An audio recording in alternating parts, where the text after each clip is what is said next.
మీరు చూడండి, బజారు చాలా హడావిడిగా ఉంటుంది, ట్రైన్ టైం అయిపోతూ ఉంటుంది, బస్సు టైం అయిపోతూ ఉంటుంది, లేకపోతే వీళ్ళు కారు దిగేటప్పటికి train is about to leave platform number 1 అని అనౌన్స్మెంట్ అవుతుంటుంది. తండ్రి ఒరే రా రా కొడుకు చెయ్యట్టుకు లాక్కెళ్ళిపోతుంటాడు. నానా నానా బిస్కెట్ల ప్యాకెట్ కొన్నా, బిస్కెట్ల ప్యాకెట్ కొను అంటాడు కొడుకు. ఎందుకంటాడు? వాడికి ఏం బెంగలేదు.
ఇప్పుడు ఉత్తినే పంపరు, అందులో కాస్త విభూతి వేసి పంపిస్తారు. అది మహదైశ్వర్యం. అత్తవారింటిలో ఉండవలసిన ఐశ్వర్యం, ఆరోగ్యం, సంతానం, వంశాభివృద్ధి, అత్తమామల సేవ ఇవన్నీ కూడా ఈ విభూతి రూపమునందు ప్రసరించుగాక అని విభూతి వేసి పంపిస్తారు. తమిళనాట మీరు చూడండి, చాలా మంది స్త్రీలు చక్కగా 3 రేఖలుగా విభూతి పెట్టుకుని కనిపిస్తారు. ఇలా ఒంటి విభూతి పెట్టుకోవడం అన్నది మీకు తమిళనాట చాలా తక్కువగా కనపడుతుంది. కాబట్టి అంత గొప్పదైనటువంటి విభూతి సమస్త కాలముల యందు ధరించాలని చెప్పడానికే శివానంద లహరిలో శంకరాచార్యులు వారు శ్లోకం చేశారు. ఆనందాశ్రుభిరాతేనోతి పులకం నిర్మల్యతశ్చాదనం వాచా శంఖముఖస్థితైశ్చటరాపూర్తిం చరిత్రామృతైః రుద్రాక్షైర్భసితేన రక్షవపుషో భవద్భావనా పర్యంకే వినివేశ్య భక్తి జననీం అని ఆ భక్తి జనని ఉందే ఆవిడ మమ్మల్ని సదా రక్షతు, ఎప్పుడూ కాపాడుతుంటుంది. ఎలా? రుద్రాక్షైర్భసితేన, మెడలో రుద్రాక్షలను దాల్చుట, విభూతి పుండ్రములను పెట్టుకొనుట.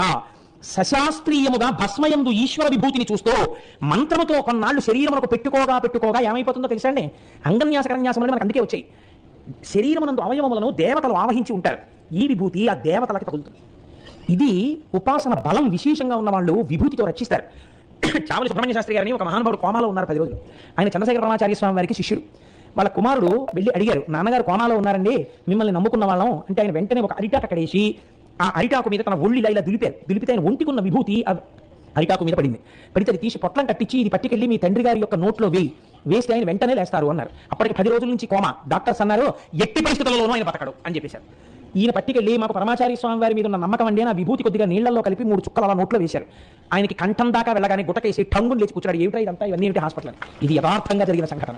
ఒక్కొక్క మహాపురుషుడు విభూతి ధారణం అలా చెయ్యగలిగితే అదే ఔషధమై కూర్చుంటుంది. కాబట్టి భస్మ అన్నది శాస్త్రమునందు సామాన్యమైంది కాదు. మీకు ఇంకొక విషయం చెప్తున్నాను. శివలింగమునకు అభిషేకము ప్రారంభం చేసే ముందు పొడి విభూతిని కానీ చల్లితే పంచబ్రహ్మ మంత్రములు ఉన్నాయి. సద్యో జాతం ప్రపద్యామి సద్యో జాతాయ వై నమో నమః భవే భవేనాతి భవే భవస్వమాన్ భవత్పదాయ నమః ఓం వామదేవాయ నమో జ్యేష్ఠాయ నమః శ్రేష్ఠాయ నమః కాలాయ నమః అని పంచబ్రహ్మ మంత్రాలు చదువుతుంటారు. వాటితో శివలింగం మీద పొడి విభూతి వేస్తే ఏ చెట్టు నుంచి కూడా పువ్వులు అన్నిటినీ కోయరాదు. కొన్ని పువ్వులు చెట్టుకు వదలాలి. అలా వదలకపోతే ఉత్తర జన్మలలో తనకి అలాంటి అదృష్టం లేని స్థితి వస్తుంది. ఏ చెట్టు నుంచి ఎన్ని పువ్వులు కొయ్యాలో అన్ని పువ్వులను ఈ బ్రహ్మాండంలో ఉన్న సమస్త వృక్షముల యొక్క పూలను కోసి తెచ్చి ఈశ్వరార్చన చేసినటువంటి ఫలితము పొడి భస్మతో అభిషేకమును ప్రారంభించినటువంటి వాడి ఖాతాలో వేసేస్తారు. భస్మకున్న గొప్పతనం. విభూతిని నీటిలో కలిపి ఆ విభూతితో నమ సోమాయ చ రుద్రాయ చ నమ తామ్రాయ చ అరుణాయ చ నమ శంగాయ చ మధుపతయే చ నమ ఉగ్రాయ చ భీమాయ చ నమో అగ్రేవధాయ చ దూరోవధాయ చ నమో హంతే చ హనీయసే చ నమో వృక్షేభ్యో అంటూ అభిషేకం చేస్తే తెల్లటి విభూతిదార శివలింగం నుంచి కింద పడగానే ఈయన పాపములన్నీ హరిస్తాయి. శివలింగం నుంచి జారినటువంటి ఆ విభూతిని కానీ ఇలా పెట్టుకుంటే అపారమైనటువంటి తేజస్సు ఉద్భవిస్తుంది. ఎందుకని? తేజస్సు అన్యముఖంగా ఖర్చు అయిపోవడం తగ్గింది కాబట్టి, భోగముల యందు విరక్తుడయ్యాడు కాబట్టి తేజస్సు ప్రకాశించి ఈశ్వరాభిముఖుడవుతాడు. అందుకే మనకి తప్పకుండా ధరించవలసిన దాని యందు భస్మని శాస్త్రం నిర్దేశం చేసింది. మీరు చూడండి, సృష్టికి లయకి మధ్యలో ఉన్నదే స్థితి. ఆ స్థితి యందు ఉన్నది కూడా భస్మయే. ఒక శరీరం తిరుగుతున్నప్పుడు చాలా గొప్పగా ఉంటుంది. ఈ అబ్బో ఎంతటి వారో అంటారు. కానీ అసలు దాని యొక్క సత్యస్వరూపం ఏమి? దోషుడు బూడిద, అంతే కదండి. దాని సత్యం అంతే. దోషుడు బూడిద ఒక ఆకారాన్ని పొంది నడుస్తోంది. దాని సత్యస్వరూపం చిట్ట చివర అది దోషుడు బూడిదిగా మారుతోంది. కాబట్టి మన వాళ్ళు జీవితంలో కోరుకున్నది ఏంటంటే ఈ శరీరమునందు ఉన్నటువంటి పృథివీ గంగలో కలిసిపోవాలని కోరుకున్నారు, జ్ఞానగంగలో. అది నేను బతికుండగా జరగదేమోనని ఆ తరువాత ఉన్నటువంటి వారసులైనా కనీసం ఆ చితాభస్మాన్ని తీసుకెళ్లి త్రివేణి సంగమంలోనూ గంగలోనూ కలిపేస్తుంటారు. మన వాళ్ళు భస్మయందు ఎంత పూనికతో ఉండేవో పూర్వతరాలు మీరు జ్ఞాపకం చేసుకుంటే భస్మ యొక్క వైభవము చెప్పడానికి ఎన్ని రోజులు చెప్పినా తరగదు. స్కందపురాణం బ్రహ్మోత్తరఖండంలో అయితే ఒక విచిత్రమైన విషయం ఉంది. ఒక బ్రహ్మరాక్షసుడు విభూతి పెట్టుకున్న వ్యక్తిని వచ్చి పట్టుకున్నంత మాత్రం చేత శాప విమోచనం అయిపోయింది. ఆయన పెట్టుకున్న భస్మ అలా పెట్టుకున్నాడు, అంత ఉపాసన బలంతో పెట్టుకున్నాడు. కాబట్టి ఆ భస్మ అంత గొప్పది. మీరు చూడండి, దీనితో పాటుగా మీరు రెండవది ఏది? రుద్రాక్ష. రుద్రాక్ష అనేటప్పటికీ ఎందువల్ల రుద్రాక్ష అంత గొప్పది? నేను మిమ్మల్ని ఈ ప్రశ్న వేశాను అనుకోండి, ఎందుకంటే రుద్రాక్ష అంత గొప్పతనం వచ్చింది అని అడిగితే సాధారణంగా మనం ఒక మాట చెప్తాను, దోషభూయిష్టం కాదు. ఏదో తపస్సు చేస్తున్నటువంటి శంకరుడి యొక్క కందుల వెంట కారినటువంటి జలబిందువులు భూమి మీద పడితే అవి రుద్రాక్ష చెట్లై పైకి లేచాయి. అందుచేత అవి ఈశ్వరుడి యొక్క తపోశక్తితో కూడిన కంటినీటి బిందువులు లోంచి ఉద్భవించినవి కాబట్టి అవి చాలా తేజస్సు సంపర్కములై ఉంటాయి అని మన పెద్దలు నమ్ముతారు. ఇవి మీరు పశుపతినాథ లింగ దర్శనం చేయడానికి నేపాల్ కాఠ్మండు వెడితే అక్కడ పశుపతినాథ దేవాలయంలో ఉంది రుద్రాక్ష చెట్టు. ఆ రుద్రాక్షలు అక్కడ చాలా విస్తారంగా దొరుకుతాయి. ఏకముఖి నుంచి దశముఖి వరకు ఉంటాయి. అందులో 6 ముఖములు ఉన్నటువంటి రుద్రాక్ష కేవలముగా సుబ్రహ్మణ్య స్వరూపమే అని నమ్ముతారు పెద్దలు. రుద్రాక్ష నేపాల్ మొదలైనటువంటి ప్రాంతాల్లో ఈశ్వరుడు యొక్క తపస్సు వలన ఏర్పడినటువంటి కంటినీటి బిందువులలోంచి ఉద్భవించిన వృక్షములకు కాసినవి. రుద్రాక్ష యొక్క గొప్పతనం ఏమిటో తెలుసా అండి? మీకు సృష్టిలో మధ్యలో తొర్ర ఉన్నటువంటి గింజ రుద్రాక్ష ఒక్కటే. రుద్రాక్ష ఒక్కటే మీరు గుచ్చవచ్చు, అనగా ఇవి కలిపి ఒక మాల కింద పడుతుంది రుద్రాక్ష. రుద్రాక్షకి ఉన్నటువంటి అపారమైన శక్తి రుద్రాక్ష శరీరము మీద ఉన్నటువంటి చెమట తడితో కలిసిన, లేదా స్నానం చేస్తున్నప్పుడు రుద్రాక్ష నీళ్లతో కలిసి శరీరం మీద పడిన, శరీరములో ఉన్నటువంటి ముఖ్యమైన అవయవముల యొక్క పనిని నియంత్రించగలిగినటువంటి, రక్షించగలిగిన శక్తి రుద్రాక్షకు ఉన్నది. అందుకే రుద్రాక్షమాలలో పగడాన్ని ముత్యాన్ని కలిపి వేసుకుంటారు. రాత్రి నిద్రపోతున్నప్పుడు రుద్రాక్షమాల ధారణ ఉండదు, తీసి భగవంతుడి పాదముల మీద పెట్టి మళ్ళీ తర్వాత పొద్దున్నే వేసుకుంటారు. కనుక రుద్రాక్షని చూసి మనం నేర్చుకోవలసినది. అందుకే రుద్రాక్ష గొప్పతనం ఏమిటో తెలుసా అండి? ప్రపంచమునందు చిదంబర క్షేత్రాన్ని ఏమంటారంటే అది సాక్షాత్తుగా భగవంతుని యొక్క, పరమేశ్వరుని యొక్క హృదయమే అని పిలుస్తారు. భగవంతుని యొక్క హృదయము చిదంబరమైతే ఈశ్వరుడు ఇక్కడ వచ్చి కూర్చోవడానికి వీలైన రీతిలో మీ శరీరమునందు సాత్వికమైన భావనలు కలిగేటట్టుగా, లోపల కన్న ఉండి ఇట్టించటు దారం వెళ్ళిపోయేటట్టుగా ఉన్నటువంటి ఏకైక గింజాంత పవిత్రమైనది రుద్రాక్ష.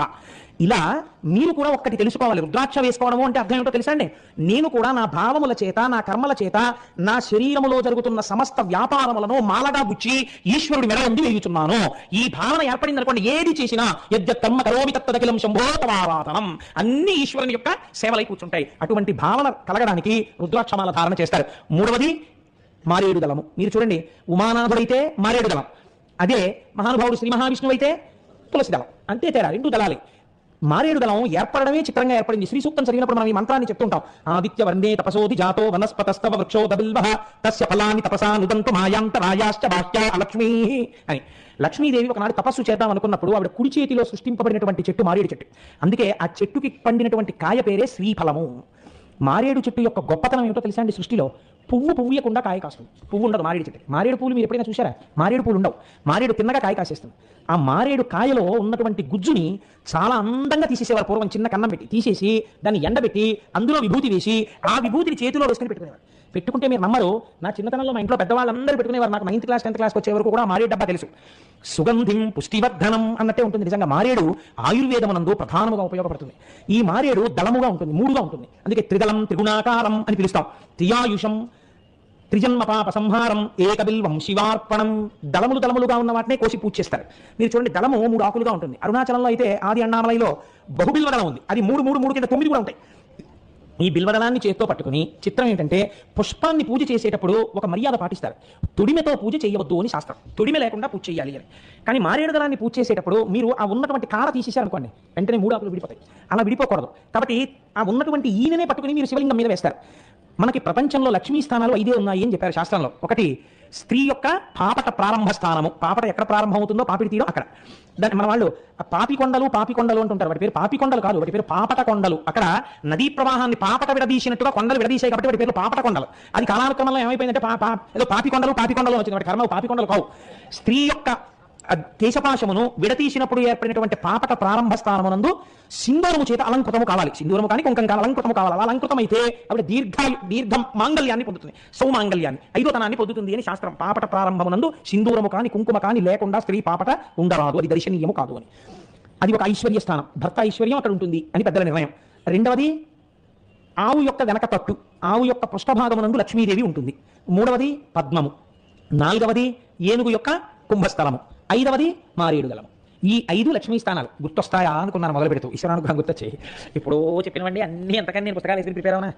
ఈ మారేడు దళాల్లో మారేడు దళానికి ఉన్న గొప్పతనం ఏంటంటే, మీరు ఈయన పట్టుకుని త్రిదళం త్రిగుణాకారం త్రినేత్రం త్రియాయుషం త్రిజన్మ పాప సంహారం ఏకబిల్వం శివార్పణం అని పడేస్తే, ఆ బిల్వము యొక్క అడుగు భాగం ఈనెలు కానీ శివలింగానికి తగిలితే ఐశ్వర్యం కటాక్షింపబడుతుంది.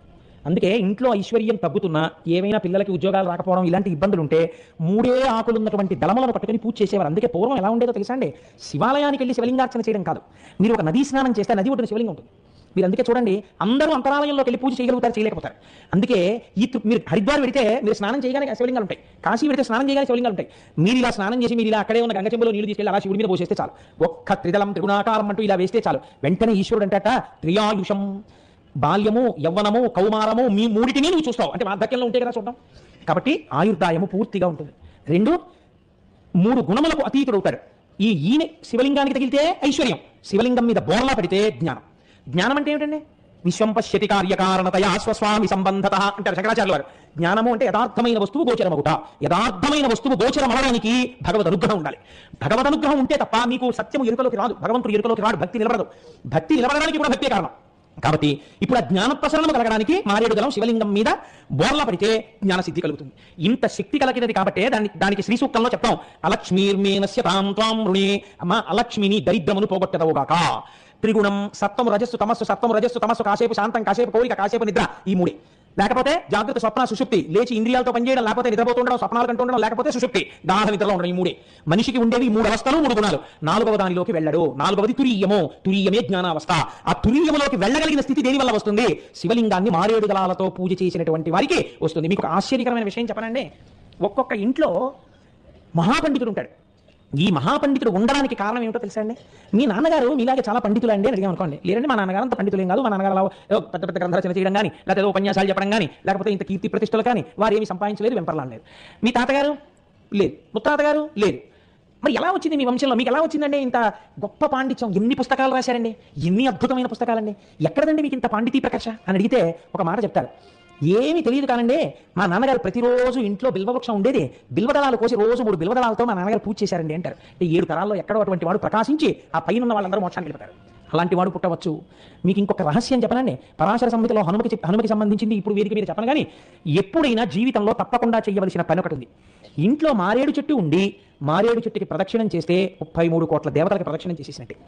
మారేడు చెట్టు ఇంట్లో ఉంటే ఆ మారేడు చెట్టు కింద కూర్చుని ఎవరైనా జపం చేసినా పూజ చేసినా అపారమైన సిద్ధి కలుగుతుంది. ఇంకొక రహస్యం చెప్పనా, యోగ్యుడైన వ్యక్తి దొరికినప్పుడు ఆ మారేడు చెట్టు కింద చక్కగా శుభ్రం చేసి ఆవు పేడతో అలికి పీట వేసి ఆయన అక్కడ కూర్చోపెట్టి ఒక అరిటాకు వేసి ఆయనకి భోజనం పెడితే, ఆయనకి మీరు పరిశేచనం చెయ్యడానికి ఔపోసన వడ్డిస్తే, అన్నం పెట్టడం అంటే భూతకృతి కాదు, ఔపోసన వడ్డించాలి.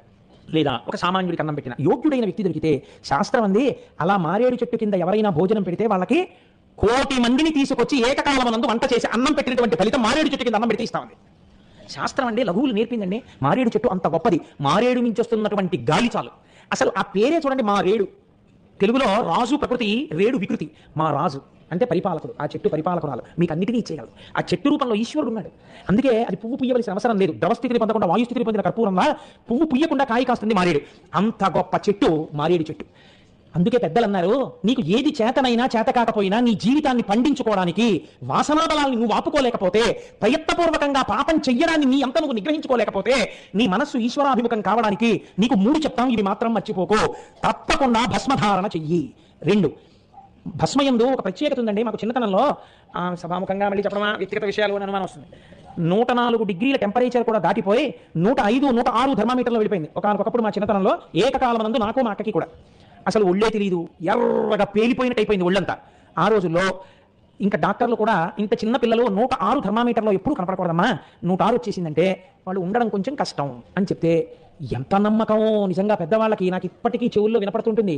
మా అమ్మగారు ఆ రోజుల్లో చేసినటువంటి ప్రయత్నం, ఆవిడ శివుడు ఉండగా నా ఇంట అమంగళం జరగదు, నా బిడ్డలు వెళ్ళిపోరు అనుకుని ఆవిడ మమ్మల్ని ఇంటికి తీసుకొచ్చి మంచం మీద పడుకోబెట్టి, ఆవిడ అదే పనిగా 11 మాటలు పూనికతో పక్కన గ్లాసు నీళ్లు పెట్టుకుని చంద్రశేఖర చంద్రశేఖర చంద్రశేఖర పాహిమాం అంటూ చంద్రశేఖరాష్టకం చదవడం, విభూతి నీళ్ళలో వేయడం. 11 మాటలు చంద్రశేఖరాష్టకం చేసి నీళ్ళలో వేసి కలిపి ఆ నీళ్ళు ఆవిడ మా చేత తాగించి రాత్రల్లా రక్షిస్తే వాడు రక్షించాలి, లేకపోతే లోకంలో రక్షకులు ఎవరున్నారు అని ఆవిడ మా దగ్గర కూర్చుని అసలు ఆ వేడి మేమే భరించలేకపోయాం. నాకు అప్పుడు 8th క్లాస్ ఏదో చదువుతున్నాను, ఇంకా స్ఫురణలో ఉంది. ఆవిడ చంద్రశేఖరాష్టకం జరిగితే తెల్లవారేటప్పటికీ ఒళ్ళంతా చందనం రాసినట్టుగా హాయిగా జ్వరం తగ్గిపోయి లేచి కూర్చున్నాం. ఈశ్వరానుగ్రహం కాదండి బ్రతుకు. ఈశ్వరుడు ఇచ్చిన బ్రతుకుని ఈశ్వరుడు గురించి 4 మాటలు చెప్పడానికి వినియోగించకపోతే నేను కృతజ్ఞానం అయిపోతానని ఉపన్యాసాలు చెప్తాను. కాబట్టి ఉన్నదా లేదా భస్మకా శక్తి? ఉన్నది. కాబట్టి మన వాళ్ళు కనీసం ఈ 3 ధరించడం నువ్వు నేర్చుకో. ఇవి బాహ్య చిహ్నములు కాదు, ఆడంబరములు కాదు, నిన్ను ఉద్ధరించగలిగినవి. కాబట్టి భస్మధారణము, రుద్రాక్షలు మెడలో వేసుకునుట, తప్పకుండా మారేడు దళములతో శివలింగార్చన ఒక్కసారైనా జీవితంలో చేయుట తప్పకుండా చెయ్యి అని. కాబట్టి ఇవాళ మనం శివార్చనకు సంబంధించినటువంటి కొన్ని ముఖ్యమైన విషయాలను ప్రతిపాదన చేసి ఉన్నాను. రేపు కూడా శివ సంబంధమైనటువంటి కొన్ని ముఖ్యమైన విషయములను మీకు ప్రతిపాదన చేసే ప్రయత్నాన్ని చేస్తాను. ఈ రోజున శివార్చన యందు భస్మధారణము, బిల్వపత్రము, రుద్రాక్ష ఈ 3ంటికి ఉన్నటువంటి ప్రాశస్త్యం గురించి, భస్మధారణ యొక్క వైశిష్ట్యమును గురించి, ఆ భస్మను ధరించడం వల్ల కలిగేటటువంటి ప్రయోజనములను గురించి మన పురాణములు ఏమని చెప్తున్నాయో, ఎందుచేత భస్మధారణ చెయ్యాలో, అది ఎంత పవిత్రమైనటువంటి విషయమో నిన్నటి రోజున మనం చెప్పుకుని ఉన్నాం. శివమహాపురాణంలో అమ్మవారికి సంబంధించినటువంటి కొన్ని అవతారములను గూర్చిన ప్రస్తావన ఉన్నది. మీరు చూడండి, ఇప్పటికీ మనం వివాహాది క్రతువులను చేసేటప్పుడు, ప్రత్యేకించి వివాహం జరిగేటటువంటి సమయంలో ఆ పెళ్లి కూతురి చేత గౌరీ తపస్సు అని చెప్పి చేయిస్తూ ఉంటాం, లేదా గౌరీ పూజ అని పూజ చేయిస్తూ ఉంటాం. ఆ గౌరీదేవి యొక్క ఆవిర్భావము, దాని వెనకాతల ఉండేటటువంటి పార్వతీ పరమేశ్వరుల యొక్క సంకల్పము, వారు లోక సంరక్షణార్థము, లోక కళ్యాణము కోసము ఎటువంటి సంకల్పం చేస్తారో అటువంటి ఒక అవతారము, ఒక స్వరూపము ఏర్పడడం చేత దానిని ఆరాధించి మనం ఎంత గొప్ప ప్రయోజనాన్ని పొందేటటువంటి అదృష్టాన్ని మనకి తల్లిదండ్రులైనటువంటి పార్వతీ పరమేశ్వరులు కృప చేశారు. మనకి దాని యందు నిక్షిప్తం చేస్తారు. ఒకానొక సమయంలో పార్వతీ పరమేశ్వరులు ఇరువురు మందరగిరి పర్వతం మీద కూర్చుని ఉన్నారు. వారిని ఆ పర్వతము ఒక జీవస్వరూపమును పొంది సేవిస్తోంది. అంతటి లోకాధినాథుడైనటువంటి శంకరుడు పార్వతీ సహితుడై వచ్చి కూర్చుని ఉన్నప్పుడు ఆయనని సేవించుకునేటటువంటి భాగ్యం కలగడం చాలా గొప్ప విషయం కదా. అందుచేత ఆ పర్వతం ఆయన్ని సేవిస్తోంది.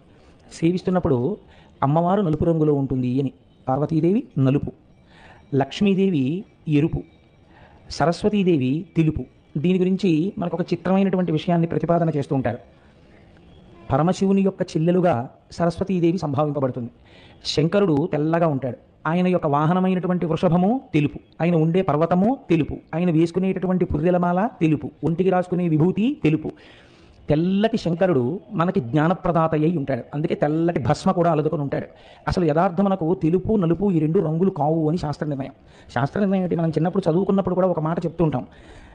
సైన్స్ చదువుకున్నప్పుడు ఒక మాట చెప్తారు, తెలుపు కిరణము విడిపోతే అందులోంచి 7 రంగులు వస్తాయి. తెలుపు అనేటటువంటిది దేన్ని తాను పుచ్చుకోకుండా ప్రతిఫలించేటటువంటి గుణము ఉంటే దాన్ని తెలుపు అని పిలుస్తాం. అంతక తప్ప దాని ఎందుకు ఒక ప్రత్యేకమైనటువంటి రంగుని చెప్పడం కుదరదు. అలాగే నలుపు అంటే దేన్ని ప్రతిఫలించకుండా అన్నీ తనలోకి తీసుకునేటటువంటి గుణం ఉన్నదాన్ని నలుపు అంటారు. The process of absorption is black, the process of reflection is white. Chemistry lecturer గారు ఇక్కడ ఉన్నారు కదా. కాబట్టి ప్రతిఫలిస్తే తెలుపు, అన్నిటినీ లోపలికి పుచ్చుకుంటే నలుపు. తాను లోపలికి తీసుకోవలసినది, తాను ప్రత్యేకంగా పుచ్చుకోవలసినది అన్నది లేకుండా తనలో తాను రమిస్తూ అందులో మొట్టమొదట కిరణములు వెలువడుతున్నప్పుడు మొదటి రంగు ఎరుపు వస్తుంది అంటారు. సృష్టి ఆవిర్భావమునందు కూడా అరుణాం అని అమ్మవారు ఎరుపు రంగుతోటే ప్రారంభం. అందుకని తెలుపు శంకరుడు. సరస్వతీదేవి కూడా సర్వశుక్ల సరస్వతి, సరస్వతీదేవి కూడా తెలుపు. శంకరుడు జ్ఞానప్రదాత. మీకు నేను ఇత పూర్వం ప్రసంగాల్లో స్పృశించి ఉన్నాను. పరమశివుడు కేవలము జ్ఞానమునిస్తాడు, అలాగని ఆయన ఐశ్వర్యం ఇవ్వడం కాదు. నిన్న మారేడు దళం గురించి విన్నప్పుడు మీరు విన్నారు కదా, చాలా గొప్పది ఇచ్చేటటువంటి వాడు ఒక తక్కువ విషయాన్ని ఇవ్వడం పెద్ద విశేషం ఏం కాదు. కాబట్టి శంకరుడు జ్ఞానం ఇస్తాడు, ఐశ్వర్యమును ఇస్తాడు, ఆయుర్దాయమును ఇస్తాడు, అన్నింటినీ ఇవ్వగలడు. తెల్లటి శంకరుడు, తెల్లటి రంగుతో చెప్పబడినటువంటి శంకరుడు జ్ఞానప్రదాత అయినట్టే తెల్లటి సరస్వతీదేవి శంకరుని యొక్క చెల్లెలుగా చెప్పబడుతుంది. ఆమె ఏమిస్తుంది? ఆమె కూడా జ్ఞానమే ఇస్తుంది. అన్నా చెల్లెళ్ళు ఇద్దరిది ఒకటే పోలిక. అలాగే బ్రహ్మగారు సృష్టికర్త, ఆయన ఎరుపు. ఆయన యొక్క చెల్లెలైనటువంటి లక్ష్మీదేవి ఆవిడ కూడా ఎరుపు. ఆవిడ ఎర్రగా ఉంటుంది, ఆయన ఎర్రగా ఉంటాడు. ఇంకా నల్లనివాడు నారాయణుడు. నల్లని నారాయణునికి చెల్లెలు నారాయణి. నారాయణి అంటే పార్వతీదేవి. నల్లని పార్వతీదేవి నల్లని నారాయణుని యొక్క సోదరి. సాధారణంగా శంకరుడు ఎప్పుడైనా రాక్షస సంహారం చేయవలసి వస్తే అవతార స్వీకారము శంకరుని యందు ఉండదు. ఎందుకంటే ఎప్పుడూ తానుగా ఉండే స్వరూపం అది. అవతార స్వీకారము చేసేటటువంటి వారు నారాయణుడు చేస్తాడు, నారాయణి చేస్తుంది. అందుకే మీరు చూడండి, ఇద్దరి ప్రతిజ్ఞలు ఒక్కలాగే ఉంటాయి. భగవద్గీతలో ఆయన అంటాడు, పరిత్రాణాయ సాధూనాం వినాశాయ చ దుష్కృతాం ధర్మ సంస్థాపనార్థాయ సంభవామి యుగే యుగే అంటాడు. అమ్మవారు ఉంటుంది, యదా యదా హి సాధూనాం, ఎక్కడెక్కడ సాధువులైనటువంటి వారు నేను అవతరించాలని కోరుకుంటున్నారో అప్పుడు తదా తేషాంచరక్షార్థం నేను ఒక శరీరాన్ని స్వీకరిస్తున్నాను, దేహం సంధారయామ్యహం అని దేవి భాగవతంలో అమ్మవారు అంటుంది. యదా యదా హి సాధూనాం దుఃఖం భవతి దానవ తదా తేషాంచరక్షార్థం దేహం సంధారయామ్యహం.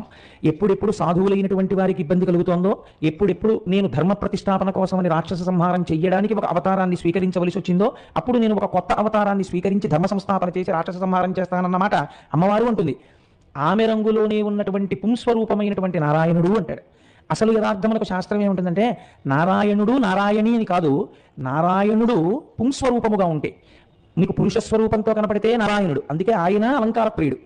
నారాయణి స్త్రీ రూపంలో ఉంటే ఆమె కూడా అలంకార ప్రియురాలు. సహజంగా స్త్రీ అలంకార ప్రియురాలు అమ్మవారు, అందున మహాపతివ్రత, అందుచేత ఆవిడ కూడా అలంకారమును స్వీకరిస్తుంది.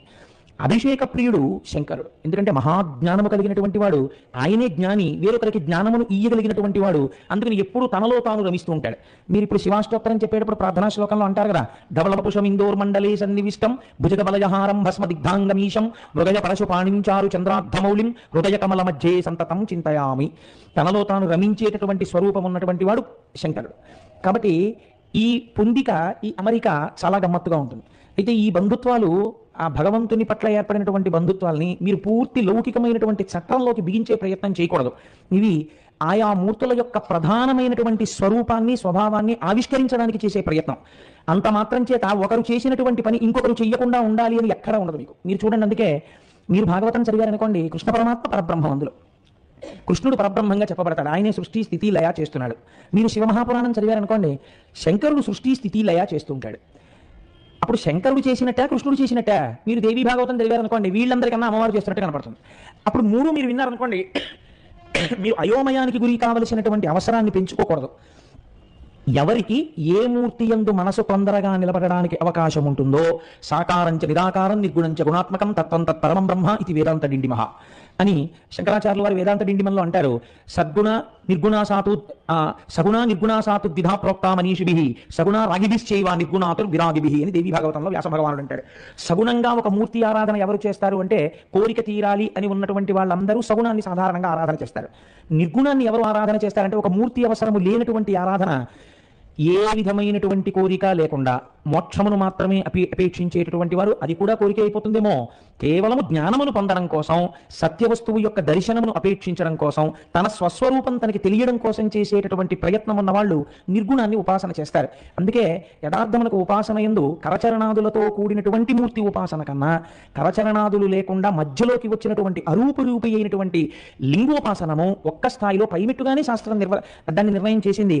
అది ఏ ఆరాధనా విధానమునందు దోషం పట్టడానికి కానీ, ఒకదాన్ని తక్కువ చేయడానికి కానీ, ఒకదాన్ని పెంచి చెప్పడానికి కానీ చేసే ప్రయత్నం కాదు. మీరు చూడండి, మీ కళ్ళ ఎదురుగుండా కాళ్ళు చేతులతో ఒక మూర్తి నిలబడి ఉన్నారనుకోండి, మీరు తొందరగా ఆ స్వరూపమునందు మనస్సు నిలబెట్టడం తేలిక. కానీ అసలు ఏ రూపము లేకుండా దానికి కాళ్ళు చేతులు ఉన్నాయా అంటే కాళ్ళు చేతులు లేవు, దానికి అసలు ఏమీ లేదు అక్కడ అందామా అంటే అక్కడ ఏదో ఒకటి ఉంది, దానికి రూపం ఉన్నదా అంటే మీరు లోపల చూసి ఇది ఫలానా రూపం అండి అని చెప్పడానికి ఒక ఆడదో ఒక పురుషుడో ఏదో చెప్పడానికి లేదు. అలా అసలు రూపం లేదందామా, దానికి ఒక రూపం ఉంది. కాబట్టి శివలింగాన్ని అన్నారు అరూపరూపి అన్నారు.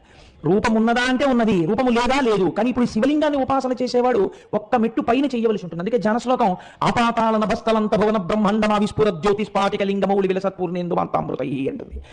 అంతటా బ్రహ్మాండమంతటా నిండి నిబిడీకృతమైపోయినటువంటిది ఏది ఉన్నదో అది ఈ శివలింగమే. అదే ఇక్కడ ఇలా సూక్ష్మ రూపంలో కనపడుతోందని తాను చెయ్యగలగాలి.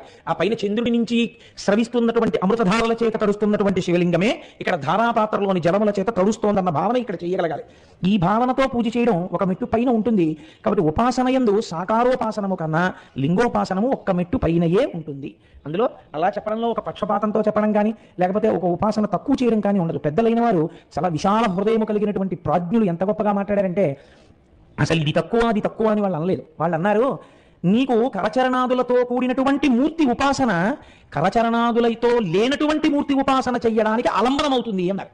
బ్రహ్మచారి స్వామి అయితే ఒక గొప్ప మాట మాట్లాడారండి. 2 శ్రీశైలములు ఉన్నాయన్నారు ఆయన. ఏవి 2 శ్రీశైలములు? శ్రీశైలము, శ్రీ ద్రవిడ భాష యందు తిరు శబ్దంతో సంబోధిస్తారు. శైలము మలై, తిరుమల. కాబట్టి వెంకటాచలము ఒక శ్రీశైలం, ఆ పైన కర్నూలు జిల్లాలో ఉన్నటువంటి శ్రీశైలం ఒక శ్రీశైలం, ఈ క్రింద ఉన్నటువంటి శ్రీశైలంలో ఎవరున్నారు? కరచరణాదులతో ఉన్నటువంటి మూర్తి ఉన్నారు. ఆ పై శ్రీశైలంలో ఎవరున్నారు? కరచరణాదులతో లేనటువంటి మూర్తి ఉన్నారు. కరచరణాదులతో ఉన్న మూర్తి ఉపాసన బాగా చెయ్యగా ఆయన అనుగ్రహము కలిగితే నీవు ఏ ఉపాసనకి చేరగలవు? కరచరణాదులు లేనటువంటి ఉపాసనకి నీవు చేరగలవు. చిట్ట చివరికి ఏ స్థితికి నువ్వు వస్తావు? అసలు నీకు ఎదురుగుండా ఏ వస్తువు నీకు భగవత్ స్వరూపంగా పెట్టుకోవాల్సిన వేరవసరం ఉండదు. నిన్న రోజు మీకు నేను భస్మ గురించి చెప్తూ ఒక మాట చెప్పాను. కన్ను ఎప్పుడు చెప్పినా రెంటిటినే చెప్తుంది, కన్నెప్పుడు ఒక్కటి అని చెప్పదు. ఈ కంటితో మీరు ఏది చూసినా అది వేరు ఇది వేరనే చెప్తుంది. ఆయన ఫలానా అండి నువ్వండి అంటుంది తప్ప ఈ మాంసనేత్రం ఈ రెండు ఒకటే అని ఎప్పుడు ప్రతిపాదన చెయ్యదు. దాని ప్రయోజనం అది కాదు, అలా చెప్పదు కూడా. కానీ జ్ఞాననేత్రం ఒకటి ఉన్నది మనకి లలాటమనందు. ఆ జ్ఞాననేత్రము కానీ విచ్చుకుంటే మాంసనేత్రము చేత అనేకముగా చూడబడుతున్నటువంటి వస్తువులు కేవలం ఒక్కటే అనేటటువంటి ఒకటిలోకి ఇవన్నీ వెళ్ళిపోతాయి. ఆ ఒకటిలోకి వెళ్ళడం కోసం ఉపాసన ప్రారంభం కావాలి. ఆఖరికి చిట్ట చివరికి ఏది తెలుసుకోవాలి అంటే ఉన్నది ఒక్క వస్తువే, ఆ రెండవ వస్తువు అన్నది లేనే లేదు. కనుక ఇప్పుడు నేను దేనికి భయపడాలి? అసలు నన్ను ఏమైనా చేయడానికి రెండోది లేదు, ఉన్నది ఒక్కటే. ఇది బాగా తెలుసుకోవడమే నమచ్చోరాయచ శిష్ప్యాయచ ఫేన్యాయచ సికత్యాయచ ప్రవాహ్యాయచ విద్యుత్యాయచ మేఘ్యాయచ ఏది కనపడినా అంతటా పరమేశ్వరుడే. నేను మీకు తరచూ ఒక ఉపమానం చెప్తుంటాను. రామకృష్ణ పరమహంస దగ్గరికి వచ్చి వివేకానందుడు భగవంతుడున్నాడు భగవంతుడున్నాడు భగవంతుడున్నాడని ఎంత నోరు కొట్టుకుని చెప్పినా లేడు లేడు లేడని వాదించేటటువంటి ఈ మూర్ఖుడు ఎందుకు కూడా భగవానుడున్నాడా అని అడిగారు. అడిగితే రామకృష్ణ పరమహంస అన్నారు, భగవంతుడు లేడు లేడన్నవాని యందు భగవంతుడు లేడని అనకు, అలా అన్నటువంటి మూర్ఖుడు మూర్ఖనారాయణుడని పిలువు. ఎంత గొప్ప మాట అండి. అనుభవించినటువంటి వారి నోటి వెంట వచ్చినటువంటి మాటలు, దర్శనము చేసినటువంటి వారు, దాని లోతులలోకి వెళ్ళి అనుభవించినటువంటి వారు, వారు జనులను ఉద్ధరించడం కోసమని వారు పలికేటటువంటి మాటలు వెన్ను తట్టి ఉపాసనని ప్రోత్సహించేవిగా ఉంటాయి. అందుకే ఒక రామకృష్ణ పరమహంస మాట్లాడితే అంత అందంగా ఉంటుంది, ఒక వివేకానందుడు మాట్లాడితే అంత అందంగా ఉంటుంది, ఒక చంద్రశేఖర పరమాచార్య స్వామి మాట్లాడితే అంత అందంగా ఉంటుంది, ఒక భగవాన్ రమణులు మాట్లాడితే అంత అందంగా ఉంటుంది. మీకు నేను ఒక ఉదాహరణ చెప్తాను. భగవాన్ రమణులు తన ఆశ్రమంలో కూర్చుని ఉన్నారు. చంద్రశేఖర పరమాచార్య స్వామి వారు తిరువణ్ణామలై వచ్చారు. తిరువణ్ణామలై వచ్చి ఎంత చంద్రశేఖర పరమాచార్య స్వామి అంతటి మహానుభావుడైనా ఆచరణ యందు కించెత్తు కూడా వైక్లభ్యమును ప్రదర్శించని వ్యక్తి. అందుకే అందరూ వచ్చి తనకి నమస్కరిస్తున్నా తన అనుష్ఠానము పోకూడదని ఒరుగంటి పూజ అని ఒక గంట పూజ నియమంగా పెట్టుకున్న వ్యక్తి, చాలా కాలం మౌనంలో ఉండడం అలవాటు చేసుకున్న వ్యక్తి, ఎన్నడూ కూడా శాస్త్ర ప్రమాణం తప్పకుండా అంతఃశౌచ బహిశౌచములకు కట్టుబడే ప్రయత్నం చేసిన వ్యక్తి, 13 సంవత్సరములకు సన్యసిస్తే సత్యదండాన్ని అస్తమానం పట్టుకోవాలన్న విషయం స్ఫురణలో ఉండకపోతే పశుపతి అయ్యర్ గారు దెబ్బలాడితే మీరు ఉత్తరోత్తర బాగా జ్ఞానం సంపాదించిన తర్వాత దెబ్బలాడినందుకు మీకు క్షమార్పణ చెప్పుకుంటానంటే మర్చిపోతానేమోనని ఒక బట్టకి తన ఒంటికి సత్యదండాన్ని కట్టుకున్న వ్యక్తి, అంతటి మహానుభావుడు తిరువణ్ణామలై వస్తే గిరి ప్రదక్షిణానికి వెళుతున్నారు. ఆయన గిరి ప్రదక్షిణానికి వెళ్ళేటప్పుడు గిరి ప్రదక్షిణం మార్గంలోనే రమణ మహర్షి ఆశ్రమం ఉంది. ఆయన వెళుతుంటే రమణ మహర్షి ఆశ్రమంలో భగవానుల దగ్గర ఎప్పుడు ఆయన నోరు విప్పితే చాలు ఆ ముత్యాలు ఏరుకుందామని కూర్చునేటటువంటి వారు రమణులతో ఒక మాట అన్నారు. అయ్యా, చంద్రశేఖర పరమాచార్య స్వామి వారు ఇవాళ ఇలా ప్రదక్షిణానికి వెళుతున్నారట, వారు ఏ 9 గంటలకో ఇలా వెడతారు, ఉదయం బయలుదేరారు కాబట్టి బయటికి వెళ్ళి నిలబడి ఒక్కసారి మేమందరం నమస్కరిస్తాం, మీరు కూడా వస్తారా అన్నారు. అంటే ఏ స్థాయి యందు, నేను అదే మీకు మొన్నటి రోజున చెప్పింది, ఒక చెరుకు కర్రని పట్టుకెళ్ళి కత్తితో నరికినా, పంటి మధ్య పెట్టి నలిపినా, మరలో పెట్టి తిప్పినా దానికి తీపి ఇవ్వడమే తెలుసు తప్ప చేదు ఇవ్వడం దానికి తెలియదు. రమణులు చెప్పినటువంటి జవాబు వింటే మనం ఆశ్చర్యపోతాం. ఆయన అన్నారు, చంద్రశేఖర పరమాచార్య స్వామి అనబడేటటువంటి వారు ఒకరు వేరుగా ఉన్నారా? వారే నేను, నేనే వారు, లోకమనందు రెండు లేవుగా ఉన్నదంతా ఒక్కటే. కాబట్టి నేను ఎవరి దర్శనము చేయాలి, ఎవరు నా దర్శనం చేయాలి, చూడబడుతున్నదంతా ఒక్క వస్తువే, ఉన్నదే ఒక్క వస్తువు. కాబట్టి నా దృష్టిలో ఎప్పుడూ చంద్రశేఖరులు వేరుగా లేరు, వేరుగా లేని వస్తువుని నేను దర్శనానికి రావడం ఏమిటి అన్నారు. ఎప్పుడూ అజ్ఞానమే. మనం మీకు చెప్పాను కదండి, శరీరం పడిపోతున్నప్పుడు కూడా అదే స్థాయి. అది బుకిష్ నాలెడ్జ్ కాదు, అది నాలా ఏవో 2 పుస్తకాలు చదువుకుని వచ్చి చెప్పినటువంటి జ్ఞానం కాదది. అవి అమృతపు బిందువులవి. అవి వాళ్ళు తాము అనుభవించవలసిన వస్తువుని అనుభవించిన తరువాత వాళ్ళు చెప్పినటువంటి మాటలు. కాబట్టి దానికి ప్రిపరేషన్స్ ఉండవు, అది ఎప్పుడూ అలాంటి మాటలే పలుకుతుంది. కాబట్టి మనం ఎప్పుడు ఉపాసన చేసినా మన ఉపాసన యొక్క తుట్టతుడ ప్రయోజనం ఏమి అంటే బ్రహ్మమును తెలుసుకొని ఒకటిగా ఉండిపోవుట. ఆ ఒకటి అయిపోవడం కోసమే ఈ ఆరాటాలన్నీ, ఈ ఉపాసనలన్నీ. అది పక్కన పెట్టి ఇంకా దేని కొరకు చేసినా మనుష్య జన్మ యొక్క ప్రయోజనం తక్కువగా ఉంటుంది. చేసినటువంటి ఉపాసన ఉత్తినైపోదు, ఎప్పుడో అప్పుడు రక్షించి తీరుతుంది. ఇప్పుడు మీరు ఈ కోణంలో అవతరించండి, పార్వతీదేవి నిజంగా అన్ని అవతారాలు ఉంటాయా, అన్ని మూర్తులు ఉంటాయా అంటే పైకి చెప్పినప్పుడు అన్ని మూర్తులు ఉంటాయి, అందులో మీరు దోషాన్ని పట్టుకోవాల్సిన అవసరం ఏమి ఉండదు. కానీ మీరు ఎప్పుడు ఒక కోణంలో పరిశీలన చేయడం ప్రారంభించాలి. కామాక్షీచరణ కామాక్షీచరణ ప్రసాదము అని పరమాచార్య ఒక మాట చెప్తుండేవారు.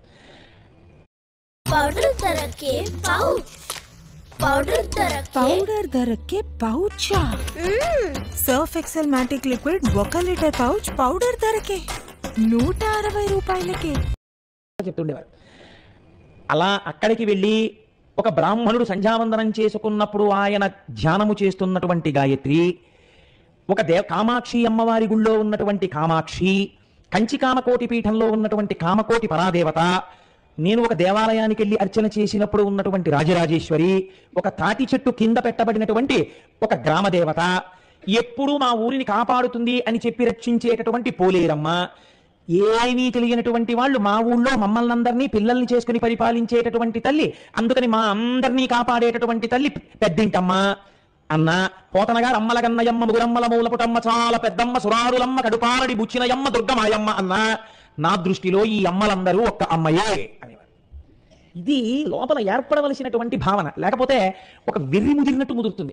గుళ్ళోకి వెడితే ఈవిడ ఏదో కొద్దిగా తేడాలు ఉండొచ్చు, దానివల్ల కొద్దిగా ఉపాసన ఎందు భేదములు ఏర్పడవచ్చు. తత్వతః ఉన్నది ఒక్క వస్తువే అన్న భావన కలగకపోతే విశ్వం పశ్యతి కార్యకారణతయా స్వస్వామి సంబంధత శిష్యాచార్యతవా తథైవ పితృపుత్రాత్మనాభేతత స్వప్నే జగ్రతివా యేష పురుషో మాయా పరిభ్రామిత అంటారు శంకరాచార్యులు వారి దక్షిణామూర్తి స్తోత్రంలో. దానికి అర్థం లేకుండా వెళ్ళిపోతుంది. ఇది చిట్ట చివరికి ఏమవుతుందంటే, మీ మతంలో 33 కోట్ల మంది దేవతలు, ఒక దేవత చాలడా ఎందుకంటే ఇంతమంది దేవతలను అడిగేటటువంటి రోజు, అటువంటి విమర్శ ఎక్కువ అవడానికి ప్రారంభం అవుతుంది తప్ప, ఎవరు ఏ మనస్సుతో ఎటువంటి మూర్తిని చూడాలని కోరుకుంటున్నారో, లేదా అజాయమానో బహుధా విజాయతే అంటుంది శృతి, లోకమును రక్షించడానికి ఒక ప్రత్యేక ప్రయోజనము నెరవేర్చడానికి ఒక రూపమును పొందవలసిన అవసరము లేనటువంటి పరమాత్మ తనంత తాను ఒక రూపమును స్వీకరించడం ఈశ్వరుని యొక్క హద్దు లేనటువంటి దయ యొక్క పరాకాష్ఠ అన్న భావనతో మీరు విచారణ చేసినప్పుడు పొందేటటువంటి అమృతం వేరు. అలా కాకుండా ఏదో మూర్తుల యందు భేదమును చూసి అన్నిటి యందు తలవరకంగా భావన చేస్తూ అన్నిటి యందు తలవరకమైన సిద్ధాంతాన్ని ప్రవేశపెట్టుకుంటే కలిగేటటువంటి ప్రయోజనం అంతగా ఉంటుందని పరమాచార్య స్వామంతటి వారు విశ్వసించి చెప్పలేదు. కాబట్టి మనం కూడా అటువంటి ప్రయత్నంలో, అటువంటి నేపథ్యంలో ఇవాళ మీకు నేను చెప్పబోయేటటువంటి విషయాన్ని అవధరించేటటువంటి ప్రయత్నం చేయండి. కాబట్టి ఇప్పుడు ఇన్ని రూపాలుగా ఉన్నాయి ఎవరా తల్లి? ఒక్కరే ఆ అమ్మ.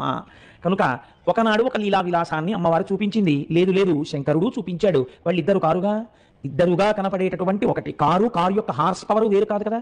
మీరు కారుకి కూర్చున్నారనుకోండి, ఇప్పుడు కారు నడుపుతోందా, కారు హార్స్ పవర్ నడుపుతోందా అంటే మీరు దాన్ని బాగా విచారణ చేసి చూస్తే హార్స్ పవరే నడుపుతోంది, శక్తి నడుపుతోంది కాదంటలేదు. కానీ ఆ హార్స్ పవర్ దేన్ని ఆశ్రయించింది? కారుని ఆశ్రయించి ఉండాలి, ఇంజిన్ని. అలా ఆశ్రయించి ఉండకపోతే, అది ఆ శక్తి కారుని ఆశ్రయించి ఉండకపోతే మీకు నిరుపయోగం ఉంది. అప్పుడు ఆ కారుకి పనికిరాదు. శక్తి వేరుగా కారు వేరుగా ఉన్నాయనుకోండి, అప్పుడు మీకు ఏమిటి ఉపయోగం దానివల్ల? ఉండదు. రెండు కలిసే ఉంటాయి.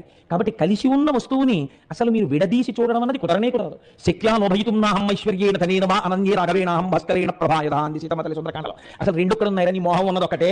పెచ్చాడా నీ కనపడుతున్న అధముడి మళ్ళీ తెచ్చి మళ్ళీ పుట్టవలసిన అవసరం ఉన్నవాడు కాబట్టి నీకు రెండు కనబడుతుంటాయి. రాముడు ఉన్నాడు, సీతమ్మ ఉంది అనుకుంటున్నావు. నాకు రెండు లేవు. ప్రపంచంలో ఒకటే ఉంది, రాముడు సీతమ్మ ఒకటే. దీపము దీపశిఖ, పువ్వు వాసన, సూర్యుడు సూర్యకాంతి ఎలా కలిసి ఉంటాయో నేను రాముడు అలాగే కలిసి ఉంటాం. అసలు వేరు చెయ్యని నీ తరమా అని అడిగింది ఆవిడ. అదే సీతమ్మ శిశుపావృక్షం మీద కూర్చున్నటువంటి స్వామి హనుమకి మాత్రం అస్యాయ దేవ్యా యథారూపం అంగ ప్రత్యంగ సౌష్ఠవం రామస్య యథారూపం తం చేయమసితేక్షణ. సీతమ్మ యందు రామచంద్రమూర్తి కనపడుతున్నారు, ప్రకృతి యందు పరమాత్మ కనపడ్డాడు.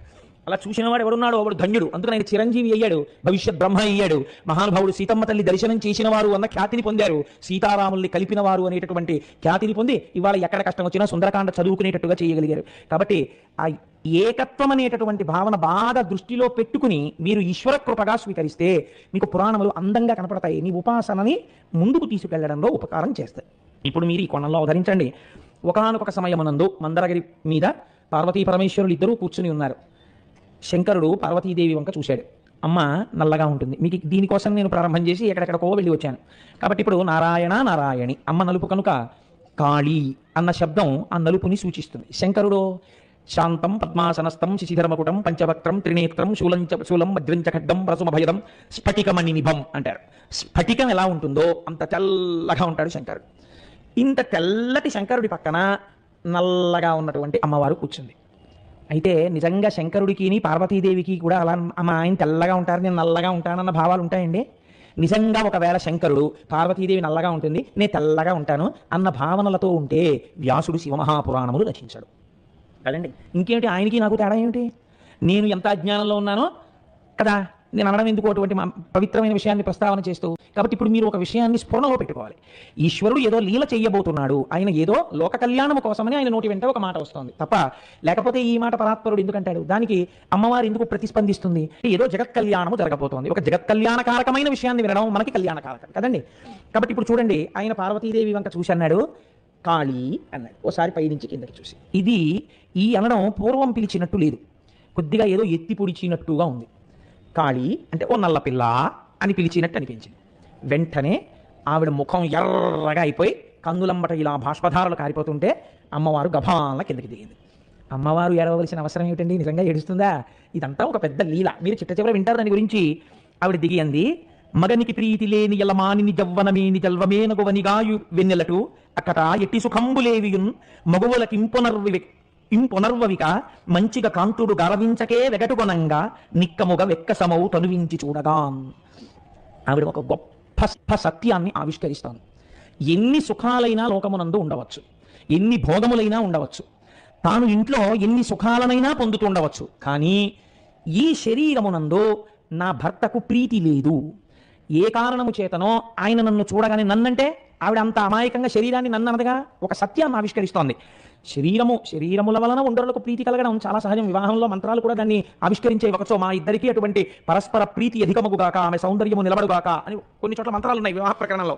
కాబట్టి భర్తకి ప్రీతి చేయలేనటువంటి సౌందర్యము ఈ శరీరమునందు లేనప్పుడు, ఆయన చూపులకు ఇది అందముగా కనపడనప్పుడు, ఆయన మనస్సుని సంతోషపెట్టలేనప్పుడు ఒక కాంత అటువంటి శరీరాన్ని పొంది ఉండడంలో ఎంత బాధపడుతుందోనయ్యా.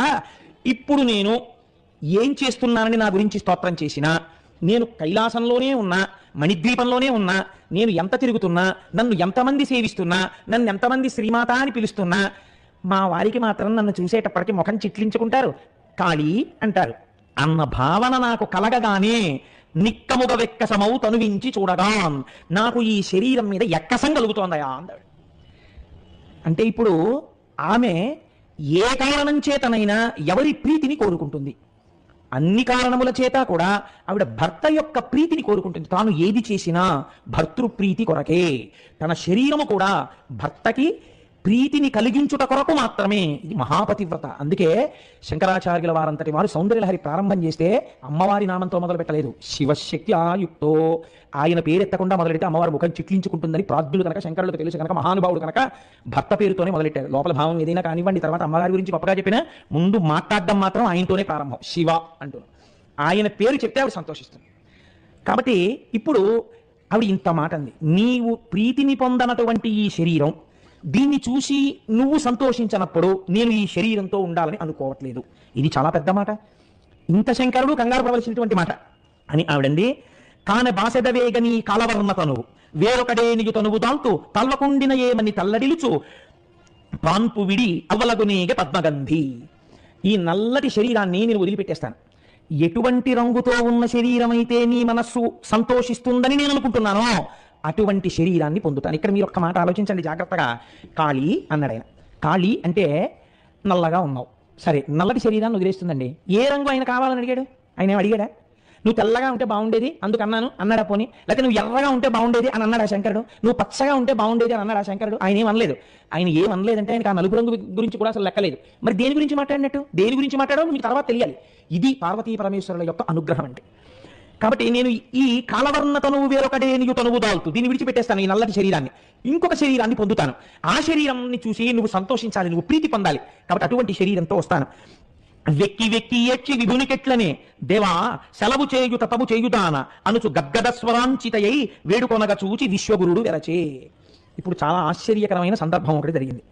ఆవిడ వెక్కి వెక్కి ఏడ్చి, అమ్మవారు దేవా నాకు అనుగ్రహించండి, నన్ను మీరు ఆశీర్వచనం చేసి పంపించండి, నేను తపస్సు చేసి నీకు ప్రీతిపాత్రమైనటువంటి రంగు కలిగినటువంటి శరీరాన్ని పొంది వస్తాను అంది. ఈ మాట అనేటప్పటికీ శంకరుడు కూడా ఒక్కసారి ఉలిక్కిపడి ఆయన అన్నట్ట, నాటకం రక్తి కట్టద్దండి, ఎంత కోటీశ్వరుడైనా బిచ్చగాడి వేషం వేస్తే ఇదేమిటి దిక్కుమాలిన వేషం నాకని వేయకూడదు. నిజంగా 4 రోజుల నుంచి అన్నం లేనటువంటి వాడు ఎలా ఆక్రోశిస్తాడో అలా ఆక్రోశించి నటించినప్పుడే ఆ భిక్షుక పాత్రకి పద్మశ్రీ వస్తుంది. ఆయన నిజంగా ఆయన బిచ్చగాడా కాదు, బిచ్చగాడు కాడు. ఆయన కోట్లకు పడగలెత్తిన ఐశ్వర్యవంతుడు, కానీ బిచ్చగాడిగా అంత బాగా నటించగలడు. నట్టకుని భంగి పెక్కుకు మూర్తులతో ఎవడాడు అంటారు పోతన గారు. ఈశ్వరుడు ఎప్పుడు చిద్విలాసంతో ఇలాంటివి చేసినా చాలా బలీయంగానే కనపడుతుంది చూడ్డానికి, లోపల కూడా అంత బలీయమైనటువంటి రహస్యాన్ని దాస్తారు. కాబట్టి ఇప్పుడు ఆయన అన్నాడు, కెందలి రాకుబోడి ఇటు కేలిగనాడిన నా నుడిన్ మదంబున తలంచి ఎల్గెదవే అందము చందమునందు నీకు ఏ సుందరీయుడు రాగలు చూడగ తప్పెది ఏని నాదు వాక్కులందు కనం పరం సైపు అంగుల వ్రాలి యొనర్తు సేవలన్. అయ్యయ్యో పార్వతి, నా మనస్సు నీకు తెలీదా? మన ఇద్దరి మనస్సు ఒకటే కదా. నీ యందు నాకెప్పుడూ అటువంటి భావన లేదు. నీ యందు నాకెప్పుడూ ప్రీతిని కలిగి ఉన్నటువంటి వాడిని. ఒకవేళ నేను ఏదో సరదాకి అన్నానంటుంటారు చూసారా మన వాళ్ళు, అలా నేను పరాచికానికి అన్నటువంటి మాట నీ మనస్సుని అంత కష్టపెట్టి ఉన్నట్టయితే, ఇంత నిర్ణయం తీసుకునేటట్టయితే, నేను నీ పాదముల మీద వ్రాలి సేవ చేస్తాను. ఇది అంతఃపుర రహస్యం కదండి. మీరు చాలా జాగ్రత్తగా వినండి. ఇది ఎక్కడ జరిగింది? అంతఃపురంలో జరిగింది. ఎవ్వరు లేరు.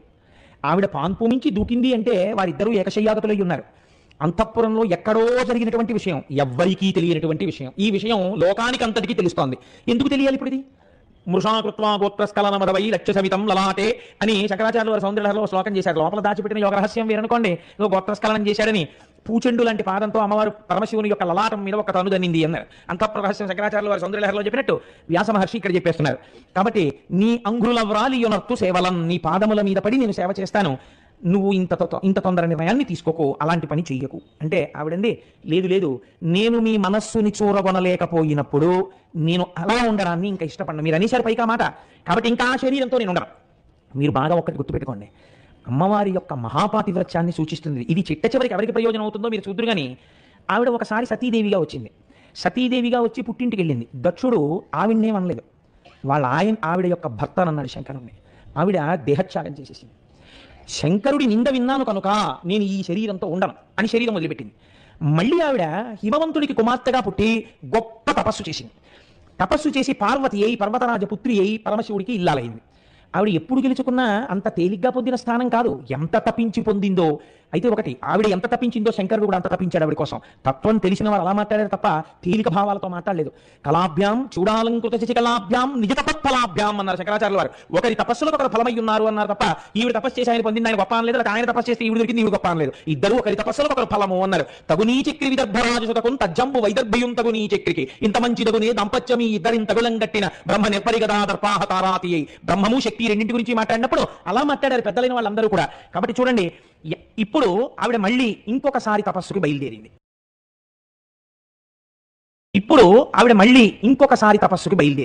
ఇప్పుడు ఎందుకు బయలుదేరింది? ఇప్పుడు తండ్రి లేదు, ఆయనే అన్నాడు మాట. నల్లనిదాన అన్న చిన్న మాటకి ఆ రంగు పోవడం కోసమని, లేదా ఆ రంగు ఉన్న శరీరాన్ని వదిలిపెట్టడానికి పెడుతోంది. వీళ్ళు ఆవిడ ఒక గొప్ప తపస్సు చేయాలని కూర్చుంది. ఎవరి గురించి తప్పిస్తుంది ఆవిడ? ఇప్పుడు ఎవరు సమస్త లోకములకు సృష్టికర్తో, ఎవరు స్థితికర్తో, ఎవరు ప్రళయకర్తో, 3 రూపములకు 3 కాలములకు 3 లోకములకు మూలమగుచు భేదమగుచు తుదిక భేదమయ్యొప్పారు బ్రహ్మమనగ నీవే ఫలమయమా అంటారు పోతన గారు. ఒక్కడు 3గా మారి 3 క్రియలను చేసేటటువంటి ఒక్క పరబ్రహ్మం ఏదుందో ఆ పరబ్రహ్మం యొక్క శక్తి ఆవిడే. కాబట్టి ఆవిడ పరబ్రహ్మం. కాబట్టి ఇప్పుడు ఆవిడ ఎవరి గురించి తపస్సు చేయాలి? ఇప్పుడు మీరు చూడండి, ఇప్పుడు ఆవిడే నిజానికి తపస్సు కూర్చుందనుకోండి, ఎవరైనా నిజంగా ఏమిటమ్మా ఇలా కూర్చున్నావు, నీ కోరిక ఏమిటని అడగడానికి వస్తే వాడితో ఆవిడకు ఉండేటటువంటి బంధుత్వం రకరకాలుగా వచ్చేస్తుంది. ఎందుకు వస్తుంది? ఆవిడే పరబ్రహ్మం, ఆవిడే సృష్టి చేసింది, ఎన్ని రకాలుగానైనా వస్తుంది అవతల వాడి దగ్గరికి వచ్చినప్పుడు కదండి. ఇప్పుడు ఒక చిత్రమైన అమ్మవారి యొక్క పరబ్రహ్మ స్వరూపాన్ని ఆవిష్కరించడంలో అందం, అది సన్నివేశాన్ని నాటకీయంగా చెప్పగలగడం అందరికీ వచ్చేది కాదు. అది మహానుభావుడు కనుక శంకరాచార్యుల వారికి ఆ ప్రజ్ఞ. మీరు చూడండి, శంకరాచార్యుల వారు కొన్ని సౌందర్యలహరి శ్లోకాల్లో ఒక డ్రామాటిక్ సిచ్యువేషన్ని తీసుకొస్తారు, ఒక నాటకీయమైన స్థితి. నాకు స్ఫురణలో ఉందో లేదో తెలియదు కానీ రణేజిత్వాదిత్యానపహృత శిరస్త్రైహి కవచిభిః అంటూ శ్లోకం ఉంది. అది నిజంగా ఏదో ఒక నాటకం చూస్తున్నట్టుంటుంది. అప్పుడే సుబ్రహ్మణ్యుడు, అప్పుడే శ్రీ మహావిష్ణువు వీళ్ళందరూ యుద్ధం నుంచి వచ్చినట్టు, దబగబా తీసి కిరీటాలు అక్కడ పెట్టేసినట్టు, కవచాలు విప్పే టైం లేక అమ్మవారి దగ్గరికి పరిగెత్తుకుంటూ వెళ్ళినట్టు, అమ్మవారి తాంబూల చరణం చేస్తున్నట్టు ఒక నాటకీయమైన సన్నివేశాన్ని ఒక శ్లోకంలోకి తీసుకొచ్చేశారు శంకరాచార్యుల వారు. అది మహాపురుషుల రచన వైచిత్రి. అది అందరికీ అలవడం అంటే ఈశ్వర కృప ఉన్న వాళ్ళకి అలవడవచ్చు కాక. కాబట్టి చూడండి, ఇప్పుడు ఆవిడ తపస్సు చేయడానికి బయలుదేరింది. ఎవరిని తపస్సు చేయాలి ఆవిడ? ఎవరి గురించి తపస్సు చేయాలి అంటే ఆవిడ శంకరుడు గురించే తపస్సు చేయాలి. ఎవరి మాట అన్నాడో ఆయనే మళ్ళీ ఆవిడికి ఆ రూపం ఇవ్వాలి కదండి. భర్త అయినా పరమాత్మ అయినా అన్నీ ఆయనే, ఆయన తప్ప ఇంకో వస్తువు లేదు తప్పించడానికి. కాబట్టి భూషణంబులు విడనాడి పువ్వు బోడి గగనధుని స్నానమాడి వల్కములు గట్టి నియత సంకల్పమొనరించి నిష్టమెరయ శైవలింగార్చనంబు త్రిసంచలందు. ఇప్పుడు ఆవిడ ఆకాశగంగలో స్నానం చేసింది, చక్కగా తపస్సుకి అనుకూలమైనటువంటి వస్త్రములను ధరించింది, నియతమైనటువంటి సంకల్పాన్ని చేసింది. ఏమిటా సంకల్పం? ఎవరి మాట అన్నాడో ఆయనకి ప్రీతి కలిగినటువంటి రంగు నేను పొందుతాను, అంతే కదండి అని తపస్సు చేయడం ప్రారంభం చేసింది. ఏ తపస్సు అది? శైవలింగార్చనంబు త్రిసంచలందు, 3 సంచలయందు ఆవిడ శివార్చన చేయుచున్నది. అంతకన్నా చేయడానికి ఇంకోటి ఉంటుందా? ఉండదు. నేను మీకు చెప్పాను కదా, ఇంకో అవకాశం లేదు. కాబట్టి ఇప్పుడు ఆవిడ అలాగే అందుకే మీరు చూడండి చాలా గమ్మత్తుగా ఉంటాయండి. మీరు తమిళనాడు వెడితే తమిళనాడులో ఒక దేవాలయం ఉంది. ఆ శివలింగాన్ని ఏమని పిలుస్తారో తెలుసా అండి? నేత్రార్పణేశ్వరుడు అని పిలుస్తారు. అదో చిత్తమైన పేరు. అక్కడే శ్రీ మహావిష్ణువు 1000 కమలములు తెచ్చుకుని కూర్చుంటే శంకరుడు ఒక కమలాన్ని మాయం చేశాడని, చేస్తే 1000వ కమలం కనపడనప్పుడు తన కన్ను పెకలించి పూజ చేశాడని, శ్రీ మహావిష్ణువు యొక్క నేత్రమనబడేటటువంటి కమలము చేత అర్చన పొందినటువంటి వాడు కాబట్టి ఆయనకి ఆ పేరు వచ్చిందని అక్కడ స్థల పురాణం చెప్తుంది. మీరు శ్రీరామాయణం బాలకాండ చూశారనుకోండి, పరమశివుని యొక్క ధనస్సుని శ్రీ మహావిష్ణువు విరిచేసినట్టు కనపడుతుంది. మీరు పరమశివుని యొక్క లీలామూర్తుల్ని చూశారనుకోండి, శ్రీమన్నారాయణుడు తపస్సు చేసి చేసి చేసి చేసి శంకరుని యొక్క శరీరంలో అర్ధభాగాన్ని పొందినట్టు కనబడుతుంది. దూర్జుడైతే దెప్పి పుడిచాడు కూడా. వన్నే ఏనుగుతోలు దుప్పటము బువా కాలకూటంబు చేగిన్నే బ్రహ్మకపాల ముగ్రమదు భోగే కంఠహారంబు నిన్నీలాగున నుండి తెలిసియున్ నీపాద మూలంబునం చేర్చన్ నారాయణుడిట్లు మానసమునం శ్రీకాళహస్తీశ్వర అడిగాడు. ఏమిటయా ఇది వినడానికి చాలా విచిత్రంగా ఉంది. ఇది నువ్వేమో నారాయణుడివా, మంచి అందగాడివా, మేఘశ్యామం పీతకౌశేయవాసం శ్రీవత్సాంకం కౌస్తుభోద్భాసితాంగం పుణ్యోపేతం పుండరీకాయతాక్షం విష్ణుం వందే సర్వలోకైకనాథం.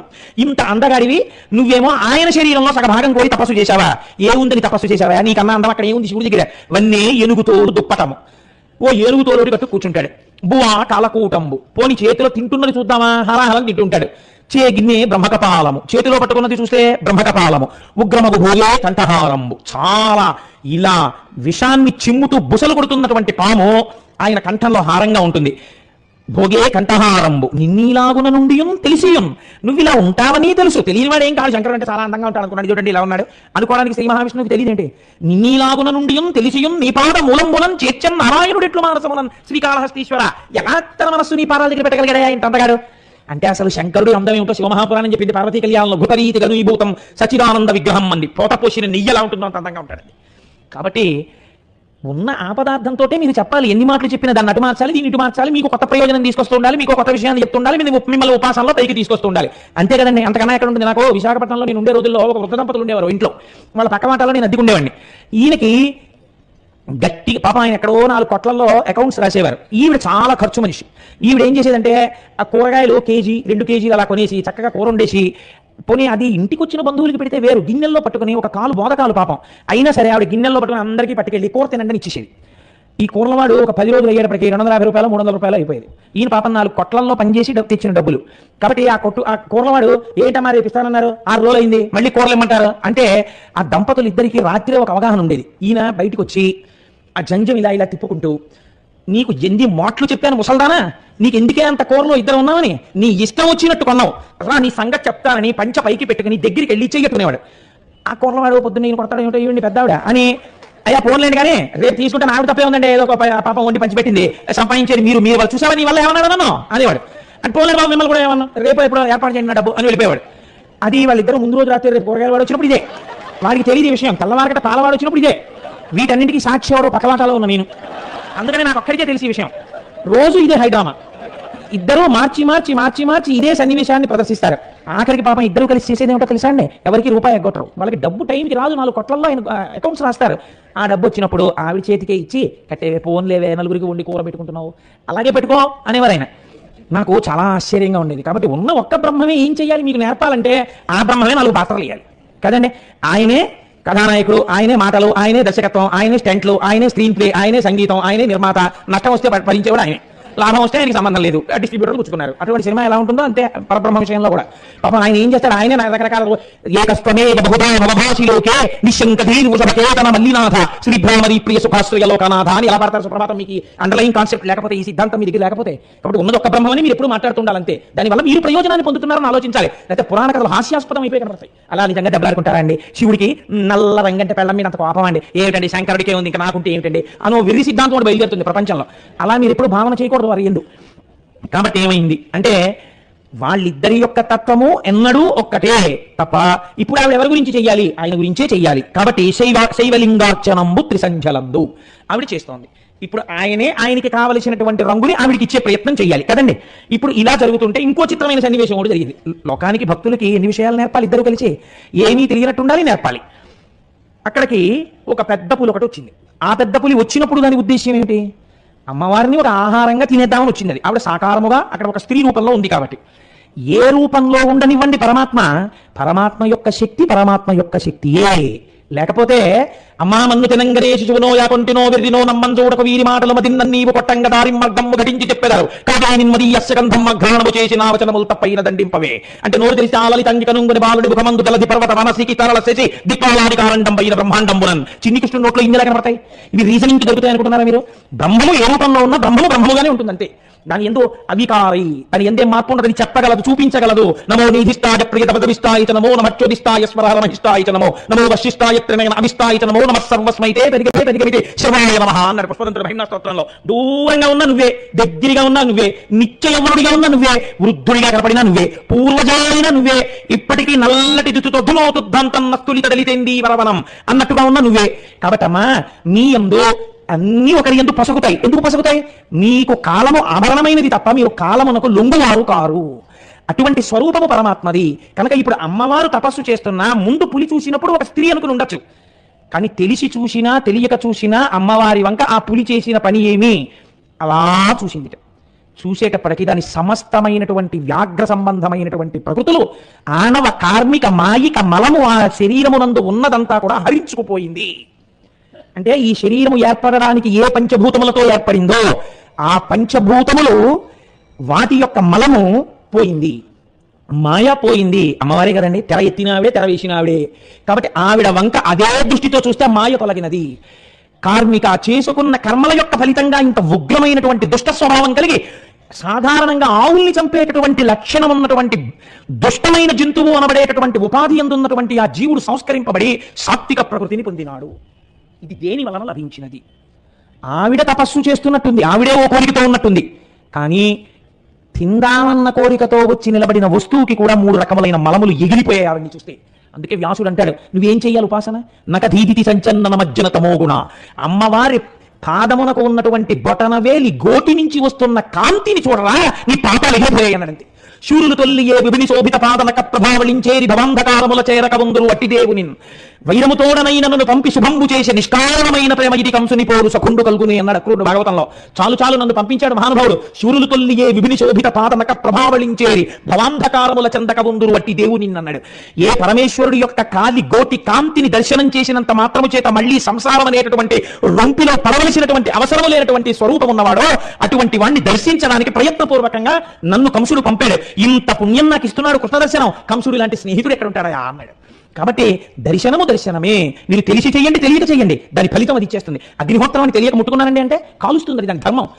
ఈశ్వర దర్శనం ఎలా చేసినా అది ఏ దృష్టితో చూసినా తేరిపారి అమ్మవారి వంక అలా చూసినంత మాత్రం చేత ఆవిడ దానిలో ఉన్న 3 రకములైన మలములను తీసివేసింది. ఇప్పుడు ఉపాధి పులి, చూపునందు అమ్మవారి దర్శనం అవుతోంది, ఏదో తెలియనటువంటి ఆనందాన్ని పొందుతుంటుంది. మీరు చూడండి, ఇది లోకమునందు చాలా సహజం అండి.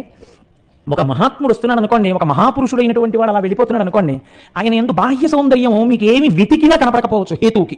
కానీ మీరు ఆయన వంక చూస్తూ అలా కూర్చున్నారనుకోండి, మీరేం పూజ చేయక్కర్లా, మీరేం నామం చెప్పక్కర్లా, లేకపోతే మీరు ఆయన గురించి చదవక్కర్లా, మీకు ఏమీ తెలియకపోయినా మీరు ఆయన వంక అలా చూస్తున్నారనుకోండి, మీకు తెలియకుండా మీ మనస్సు ఒక రకమైనటువంటి ప్రశాంతతను అనుభవిస్తుంది. మీరు రామకృష్ణ పరమహంస యొక్క మూర్తిని చూడండి, అసలు ఆ కళ్ళు గమ్మత్తుగా ఉంటాయి. ఎవ్వరి కళ్ళు అలా ఉండవు, అలా ఉంటాయి ఏంటో.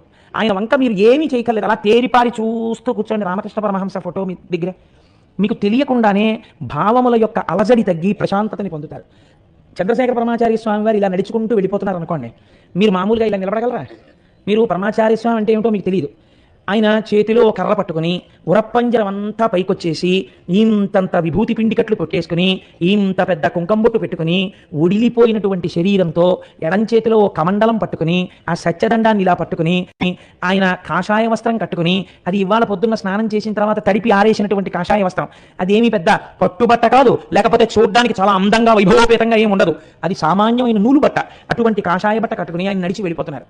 వెళ్ళిపోతుంటే ఆయన వంక మీరు ఇలా చూడగానే అబ్బా అని మీ ప్రయత్నం లేకుండా ఇలా అంటారు. ఇదే విరాట పర్వంలో తిక్కన గారు అంటారు, ముకుళనంబును జృంభనంబును నచ్చి భానుబింబంబు పూర్వాద్రిపై వెలింగే అన్నారు ఆయన.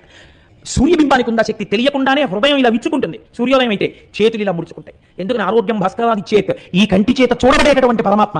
కాబట్టి ఆయన్ని చూడగానే సూర్యుని ఇలా నమస్కరిస్తాం. అలా చంద్రశేఖర పరమాచార్య స్వామిని చూడగానే మీకు తెలియకుండా ఇలా అంటారు, బా ఏమి మహాత్ముడురా, ఎంత గొప్పగా ఉన్నాడండి అంటాం. నేను మీ దగ్గరికి వచ్చి ఏంటండి ఆయన గొప్పతనం, ఎందుకు ఆయనకి నమస్కారం, ఆయన రేమాన్స్ సూట్ వేసుకున్నారా, లోటో షూస్ వేసుకున్నారా, లేకపోతే టై కట్టుకున్నారా, మంచి ఫేస్ పౌడర్ రాసుకున్నారా, టాయిలెట్ సామాగ్రి వాడారా, ఏం అందంగా ఉన్నారండి అన్నారు అనుకోండి. ఏ అందంగా ఉన్నారని ఇవాళ భారతదేశంలోనూ ప్రపంచమంతటా ప్రతి ఇంట్లో పరమాచార్య స్వామి ఫోటోలు పెట్టుకుని మీరు నమస్కారం చేస్తున్నారు. ఏ అడ్వర్టైజ్మెంట్లలో వచ్చిన వాళ్ళందరి ఫోటోలు తెచ్చి మీ గోడల మీద పెట్టుకోరే. ప్రతి ఇంట పరమాచార్య స్వామి వారి ఫోటో, శంకరాచార్య స్వామి వారి ఫోటో. ఏముంది శంకరాచార్యుల వారు ఈ శిరస్సు అంతా ముడనం చేసుకుని ఒక కాషాయ వస్త్రం కట్టుకుని ఇలా సత్యదండం పట్టు కూర్చుంటారు. ఏ అందం ఉందని పెట్టుకుంటున్నారు మీరు శంకరాచార్యుల వారి ఫోటోని. చంద్రశేఖర పరమాచార్య స్వామి వారిని చూసినప్పుడు ఇంత ఆనందం అనుభవించినది యథార్థమని మీరే చెప్తున్నప్పుడు, అమ్మవారినే చూసినటువంటి ఒక క్రూర జంతువునందు కూడా అంత మార్పు వచ్చిందని చెప్తే అది నమ్మలేమని మీరు ఎలా కొట్టి పారేయగలరు నాకు చెప్పండి. అంత అమాయకంగా వ్యాసుడు రాశాడని మీరు అనుకుంటున్నారా? కాదు, దర్శనమే. ఆ తల్లి దర్శనము. ఆవిడ కేవలము కారుణ్యమూర్తి. తెలిసి వచ్చిందో తెలియకొచ్చిందో, బృందావనం వచ్చిందో ఎందుకు వచ్చిందో అంతే. దృశాద్రాధీయస్యాదర దళిత నీలోత్పలరుచ దవీయంసం దీనం స్నపయ కృపయా మమపి శివే అంటారు శంకరాచార్యుల వారు. దృష్టి చేత పోషించేసింది మీనాక్షి తల్లి అంతే. దాని ఎందు 3 రకములైనటువంటి మలములు పోయి అది వెంటనే ఎంత భక్తిని పొందినది. ఇప్పుడు అది భక్తి పొందినది అనడానికి అది విభూతి పిండి కట్లు ఎట్టుకుందండి, అది బొట్టెట్టుకుందండి, అది అమ్మవారి పాదాల దగ్గరికి వచ్చి పడుకుందండి. ఆల్ రైట్, పడుకున్నా మీరేం దోషం పట్టక్కర్లేదు. కానీ అది ఏం చేసిందో చెప్తున్నారు. అదిట అదే పనిగా అమ్మవారు తపస్సు చేసుకుంటున్న ప్రదేశము చుట్టూ పరిగెడుతూ అమ్మవారి తపస్సుని భంగం చెయ్యడానికి ఏ ప్రాణి లోపలికి రాకుండా కాపాడుతోంది. ఎందుకు వచ్చింది, ఏం చేస్తోంది? ఈ మార్పుని ఎందు రావాలంటే ముందెవరి అనుగ్రహం ఉండాలో చెప్తున్నారు. ఆ తల్లి అనుగ్రహం ఉందా. అందుకే పరమాచార్య స్వామి ఎప్పుడూ చెప్పేవారు కామాక్షి చరణ ప్రభావము. అమ్మని స్తోత్రం చేయండి, అమ్మ గురించి ఒక్క మాట చెప్పండి, అమ్మా అనండి, అమ్మ పాదాల మీద కొంచెం కుంకం వేయండి, మీ జీవితాలు మారుతాయని చెప్పేవారు మహానుభావుడు. దృష్టి చేత పోషించేసింది మీనాక్షి తల్లి అంతే. దాని ఎందు 3 రకములైనటువంటి మలములు పోయి అది వెంటనే ఎంత భక్తిని పొందినది. ఇప్పుడు అది భక్తి పొందినది అనడానికి అది విభూతి పిండి కట్లు ఎట్టుకుందండి, అది బొట్టెట్టుకుందండి, అది అమ్మవారి పాదాల దగ్గరికి వచ్చి పడుకుందండి. ఆల్ రైట్, పడుకున్నా మీరేం దోషం పట్టక్కర్లేదు. కానీ అది ఏం చేసిందో చెప్తున్నారు. అదే పనిగా అమ్మవారు తపస్సు చేసుకుంటున్న ప్రదేశము చుట్టూ పరిగెడుతూ అమ్మవారి తపస్సుని భంగం చెయ్యడానికి ఏ ప్రాణి లోపలికి రాకుండా కాపాడుతోంది. ఎందుకు వచ్చింది, ఏం చేస్తోంది? ఈ మార్పుని ఎందు రావాలంటే ముందెవరి అనుగ్రహం ఉండాలో చెప్తున్నారు. ఆ తల్లి అనుగ్రహం ఉందా. అందుకే పరమాచార్య స్వామి ఎప్పుడూ చెప్పేవారు కామాక్షి చరణ ప్రభావము. అమ్మని స్తోత్రం చేయండి, అమ్మ గురించి ఒక్క మాట చెప్పండి, అమ్మా అనండి, అమ్మ పాదాల మీద కొంచెం కుంకం వేయండి, మీ జీవితాలు మారుతాయని చెప్పేవారు మహానుభావుడు. కాబట్టి ఇప్పుడు అది దుష్ట సత్తంబులకు కాని దుర్మతులకు గాని ఎర్రెత్తి చూచుటకే నివలనుగాక యుండెను జగదీశు కాంత ఎదుట కడగి శార్దూల రాజంబు కాపుకొనుచు. జగదీశ్వరుడికి ఇల్లాల్ని దుష్టులైనటువంటి వాళ్ళు, దుష్టసత్వం ఉన్నటువంటి వాళ్ళు వచ్చి ఏమైనా చేస్తారేమో అని కాపు కాస్తూ చుట్టూ తిరుగుతోందిట. జగదీశ్వరునకు చన్నిచ్చు తల్లిగా ఏమి నోము నోచెయ్యి యశోద అంటారు పోతన గారు భాగవతంలో. అలా జగత్తుకు ఈశ్వరుడైన వాడి ఇల్లాల ఆవిడ శక్తి స్వరూపిణి. ఆవిడికి ఈవిడ ఈ పులి కాపు కాస్తోంది. ఏమి భాగ్యం అందింది చూడండి. ఏ పూజ చేసి అలా చూసి ఈశ్వరుడు 2 నేత్రములు నీకిచ్చాడు. నేను ఎప్పుడైనా చూశానా అంత ఆర్తితో, అమ్మా నువ్వు రక్షకురాలివమ్మా, నా వంకలా చూడమ్మా అని శంకరాచార్యుల వారు నాకు అలా సంస్కృత శ్లోకం చెప్పడం రాదని మహానుభావుడు నేను అన్న మాట నేను చెప్పవలసిన అవసరం లేకుండా, ఆయనకు అవసరం లేకపోయినా మాం అపి నన్ను కూడా అంటూ శ్లోకరచన చేశారే జగద్గురువులై ఔదార్యంతో. ఎవడు చదివితే వాడికి ఆ శ్లోకం అనుగ్రహించేటట్టుగాను. చూడడం కూడా చేత కాకపోతే అమ్మవారి దగ్గరికి వెళ్ళి కనీసం నువ్వు పూజ చెయ్యక్కర్లా, ఆవిడ అమ్మవారన్న భావనతో నువ్వు కూర్చుని చూడడానికి కళ్ళిచ్చాడే. అందుకే అంటారు పోతన గారు భాగవతంలో కంజాక్షణకు కాని కాయంబు కాయమే పవన గుంభిత చర్మ భస్త్రికాక వైకుంఠు పొగడని వక్త్రంబు వక్త్రమే ఢమఢమధ్వనితోడి డక్కగాగా కమలేశు చూడని కన్నులే తనుకుబ్జాల రంధ్రములు కాక. అవి గోడకు పెట్టిన కన్నాలు తప్ప అవి కళ్ళేమిటి? ఆ పాటి చూపు చూస్తే ఉద్ధరించేసింది అమ్మవారు. కాబట్టి ఇప్పుడు ఆ పులి ఎలా తిరుగుతుంటే అమ్మవారు తపస్సు చేస్తోందని చిత్రముఖ బ్రహ్మగారికి తెలిసింది. ఆయన ఆశ్చర్యపోయాడు. అన్నన్నా ఆవిడే పరబ్రహ్మం కదా, ఆవిడ తపస్సు చేయడం ఏమిటి, ఆవిడికి కోరిక ఏమిటి, ఆవిడ తలుచుకుంటే కోరిక తీరదేమిటి? ఆవిడకి కాదురా కోరిక తీరవలసింది, మా కోరికలు తీర్చడానికి ఈ నాటకం ఆడుతోందమ్మ అని ఇప్పుడు ఆయన పరిగెత్తుకొచ్చి నమస్కారం చేసి ఆయన అన్నాడు, అమ్మ చాలా చిత్రంగా ఉంది సుమా, ఏమిటమ్మా నువ్వు తపస్సు చేయడం ఏమిటి, నీకు కోరిక ఏమిటి, ఎందుకు చేస్తున్నావమ్మా? నువ్వు ఒక కోరికతో తపస్సు చేస్తున్నావంటే నేను అంగీకరించలేను. మా కోరిక చెప్పుకోవడానికి నీ పాదాల దగ్గరికి వచ్చానమ్మా. ఏమిటో తెలుసా మా కోరిక? అక్కడ శుంభులు అనేటటువంటి రాక్షసులు లోకమునంతటి భీతిల్ల చేస్తున్నారు. తల్లి నువ్వు వచ్చి వాళ్ళని మర్దించి సంహరించి మమ్మల్ని అందరినీ రక్షించాలమ్మా, అందుకని నువ్వు రావాలని కోరడానికి వచ్చాను తల్లి అంటే ఆవిడంది ఎంత చమత్కారంగా మాట్లాడిందో చూడండి. బ్రహ్మమని గుర్తెరిగి కదా బ్రహ్మ వచ్చి నిలబడ్డారు. కాబట్టి ఇప్పుడు ఆవిడంది బ్రహ్మమైన వాడికి ఎన్ని సంబంధాలైనా ఉంటాయి కదా, అసలు సంబంధాలకి అతీతమైన సంబంధాల్లో ఉంటుంది. నన్ను ఒక ఆయన ఒకసారి ఒక అర్థం లేని ప్రశ్న ఒకటి అడిగాడు. ఏమంటే వెంకటాచలం వెళ్ళినప్పుడు, వెంకటేశ్వర స్వామి దగ్గరికి వెళ్ళినప్పుడు తండ్రి రక్షించు అని నేను అంటాను, తండ్రి రక్షించు అని మా ఆవిడ అంటుంది, అన్నా చెల్లెళ్ళం అయిపోవా, మామయ్య గారు రక్షించండి అను అంటాను, ఆ తప్పు అదే మామయ్య గారు ఏంటి నేను తండ్రి రక్షించాలి, ఆ భగవంతుడి దగ్గర అలా ఉండదు, అందరం ఆయన బిడ్డలమే అంటుంది, అలా అనొచ్చా అండి, అన్నా చెల్లెళ్ళం అయిపోయిన దోషం మాకు వచ్చేదా అన్నాడు. నీ మొహం ఇలా పిచ్చ దోషాలు ఏం రావు, భగవంతుడి దగ్గరికి వెళ్ళినప్పుడు తండ్రి రక్షించు అని అందరూ అనొచ్చు, మీ బిడ్డలు కూడా అనొచ్చు. అంతేగాని నువ్వు మీ ఆవిడ వెంటనే అన్నా చెల్లెళ్ళు అయిపోవడం, అల్లర్లు అయిపోవడం ఇవేమి ఉండవు. ఇలాంటి వెర్రి ఆలోచనలు వదిలిపెట్టి ఒక్కొక్కరికి ఎంత ఆశ్చర్యకరమైన ఆలోచనలు వస్తాయో అన్ని విని ఓ విర్రనుమానం ఒకటి పట్టుకుని బయలుదేరుతారు. ఆ అనుమానం చూస్తే అసహ్యం మళ్ళీ వెంటనే ఈ విర్రనుమానాలు ఏంటాయి. సరే అలా కోపగిస్తే ఆ కోపం ఇంకోలా కనపడుతుంది. కాబట్టి ఇప్పుడు వచ్చినటువంటి చతుర్ముఖ బ్రహ్మగారితో అమ్మంది అని నా వనజాతలోచన అనియే నలువా ఆదిసర్గంబునన్ పరమాత్మ శివుడు నిన్ను సృజించుటం చేసి నీవు నాకు సుతుడవై చెలివొందెద వతుల తేజ. ఓ అపారమైనటువంటి తేజస్సు కలిగినటువంటి చతుర్ముఖ బ్రహ్మ, ఈ సృష్టి చెయ్యాలి అన్న సంకల్పం కలగగానే నా భర్త అయినటువంటి శంకరుడు నిన్ను మొట్టమొదట సృష్టి చేశాడు. కాబట్టి నువ్వు నాకేమవుతావు, నాకు కొడుకు అవుతావు. ఆయన చేత సృష్టింపబడ్డవాడివి కనుక నాకు కూడా కొడుకువే. కాబట్టి నీకు నేను అమ్మని అంటే బ్రహ్మము అని కదండి అన్నాడు. అప్పుడు ఎన్ని అనుబంధాలు, ఎన్ని రకాలుగా, ఎంత చమత్కారంగా మాట్లాడిందో చూడండి. నీ కోరిక నేను ఎందుకు తీర్చాలి అన్న దానికి అమ్మవారు మరల ప్రజాసర్గమునందిరువగని ఎలికమున మహేశుడు పొడమన్ గురుతండకు శ్వశరుడవు భూజలనకు పితవౌట నాకు తాతవు తాత అంది. మళ్ళీ ఈ లోకాలనన్నింటినీ సృష్టించడం అనేటటువంటిది ప్రారంభమైన తర్వాత నా భర్త గారి అంశతోటి రుద్రుడు నీ కనుబొమల మధ్యలోంచి బయటికి వచ్చాడు. అంటే ఇక్కడ మళ్ళీ మీరు రుద్రుడు అంటే ఎవరండి, శివుడు అంటే ఎవరండి, శంకరుడు అంటే ఎవరండి అని అడగకూడదు. ఎందుకు అడగకూడదో తెలుసా? పరమాచార్య స్వామి ఒక అందమైన ఆఖ్యానం చెప్పేవారు. వెనకటి ఒక ధనవంతుడు ఒక ఆయన్ని పిలిచి, ఒరే నువ్వు ఒక రోజు పనిచేసి నేను చూసి దాన్ని బట్టి నిన్ను పాలేరుగా పెట్టుకుంటానన్నాడు. ఆయన చాలా కష్టపడి పనిచేశాడు. పనిచేస్తే నిన్ను పాలేరుగా పెట్టుకుంటాను, నువ్వు అడిగిన జీతం ఇస్తాను, కానీ నీ పేరు ఏమిటని అడిగాడు. పెరుమాళ్ అన్నాడు. అయితే పెరుమాళ్ ఆవుల పేడతి అని నేను అనలేను, కొంచెం కష్టంగా ఉంటుంది. అందుకు నువ్వు ఒక పని చేయి, నువ్వు అడిగిన జీతం ఇస్తాను, దాంతోపాటు 100 రూపాయలు ఇస్తాను. ఇప్పుడు ముందు నువ్వు నీ ఊరు వెళ్ళి నీ పేరు మార్చుకుని రా, వచ్చిన తర్వాత నేను నీకు ఉపదేశం నీకు నేను ఇక్కడ పనిపిస్తానన్నాడు. ఆయన ఊరు వెళ్ళి మళ్ళీ వచ్చాడు. వచ్చిన తర్వాత దారి ఖర్చులు కూడా ఇచ్చాడు కదా, ఏమయ్యా మార్చుకున్నావా పేరు? మార్చుకున్నానండి. ఏమని మార్చుకున్నావు? పెద్ద పెరుమాళ్ళని పెట్టుకున్నానండి అన్నాడు. పెద్ద పెరుమాళ్ళు ఎవరు? ఆయనే. చిన్న పెరుమాళ్ళు ఎవరు? ఆయనే. మీకు ఆ విభూతి యందు ఒక్కొక్క రకమైనటువంటి ఆ ఈశ్వర సంబంధమైనటువంటి రక్షణను మీకు కల్పించుట యందు, ఆ మూర్తుల యందు కించిత్ భేదము భాషించవచ్చు, కానీ తత్వతః ఒకటి అని భావన చేస్తూ ఉండాలి. కాబట్టి ఇప్పుడు ఏమైంది, నీ యొక్క కనుబొమల మధ్యలోంచే రుద్రుడు పుట్టాడు, ఈశ్వరాంశ సంభూతుడే. కనుక ఇప్పుడు నీ కనుబొమల మధ్యలోంచి పుట్టినటువంటి వాడికి నేను భార్యని. కాబట్టి నువ్వు నాకేమవుతావు? మామగారు అవుతావు. ఇందాక ఏమయ్యాడు? బ్రహ్మగారు. కొడుకు అయ్యాడు. ఇప్పుడు ఏమయ్యాడు? మామగారు అయ్యాడు. గురుతంతకు శ్వశురుడవు భూధరునకు పితవౌట నాకు తాతవు తాత. నేనెవరికి కూతురిని? పర్వతరాజపుత్రి పార్వతిని. ఈ పర్వతాలన్నీ ఎవరి బిడ్డలుగా చెప్పబడుతున్నాయి? చతుర్ముఖ బ్రహ్మ యొక్క సృష్టిలోంచి వచ్చాయి.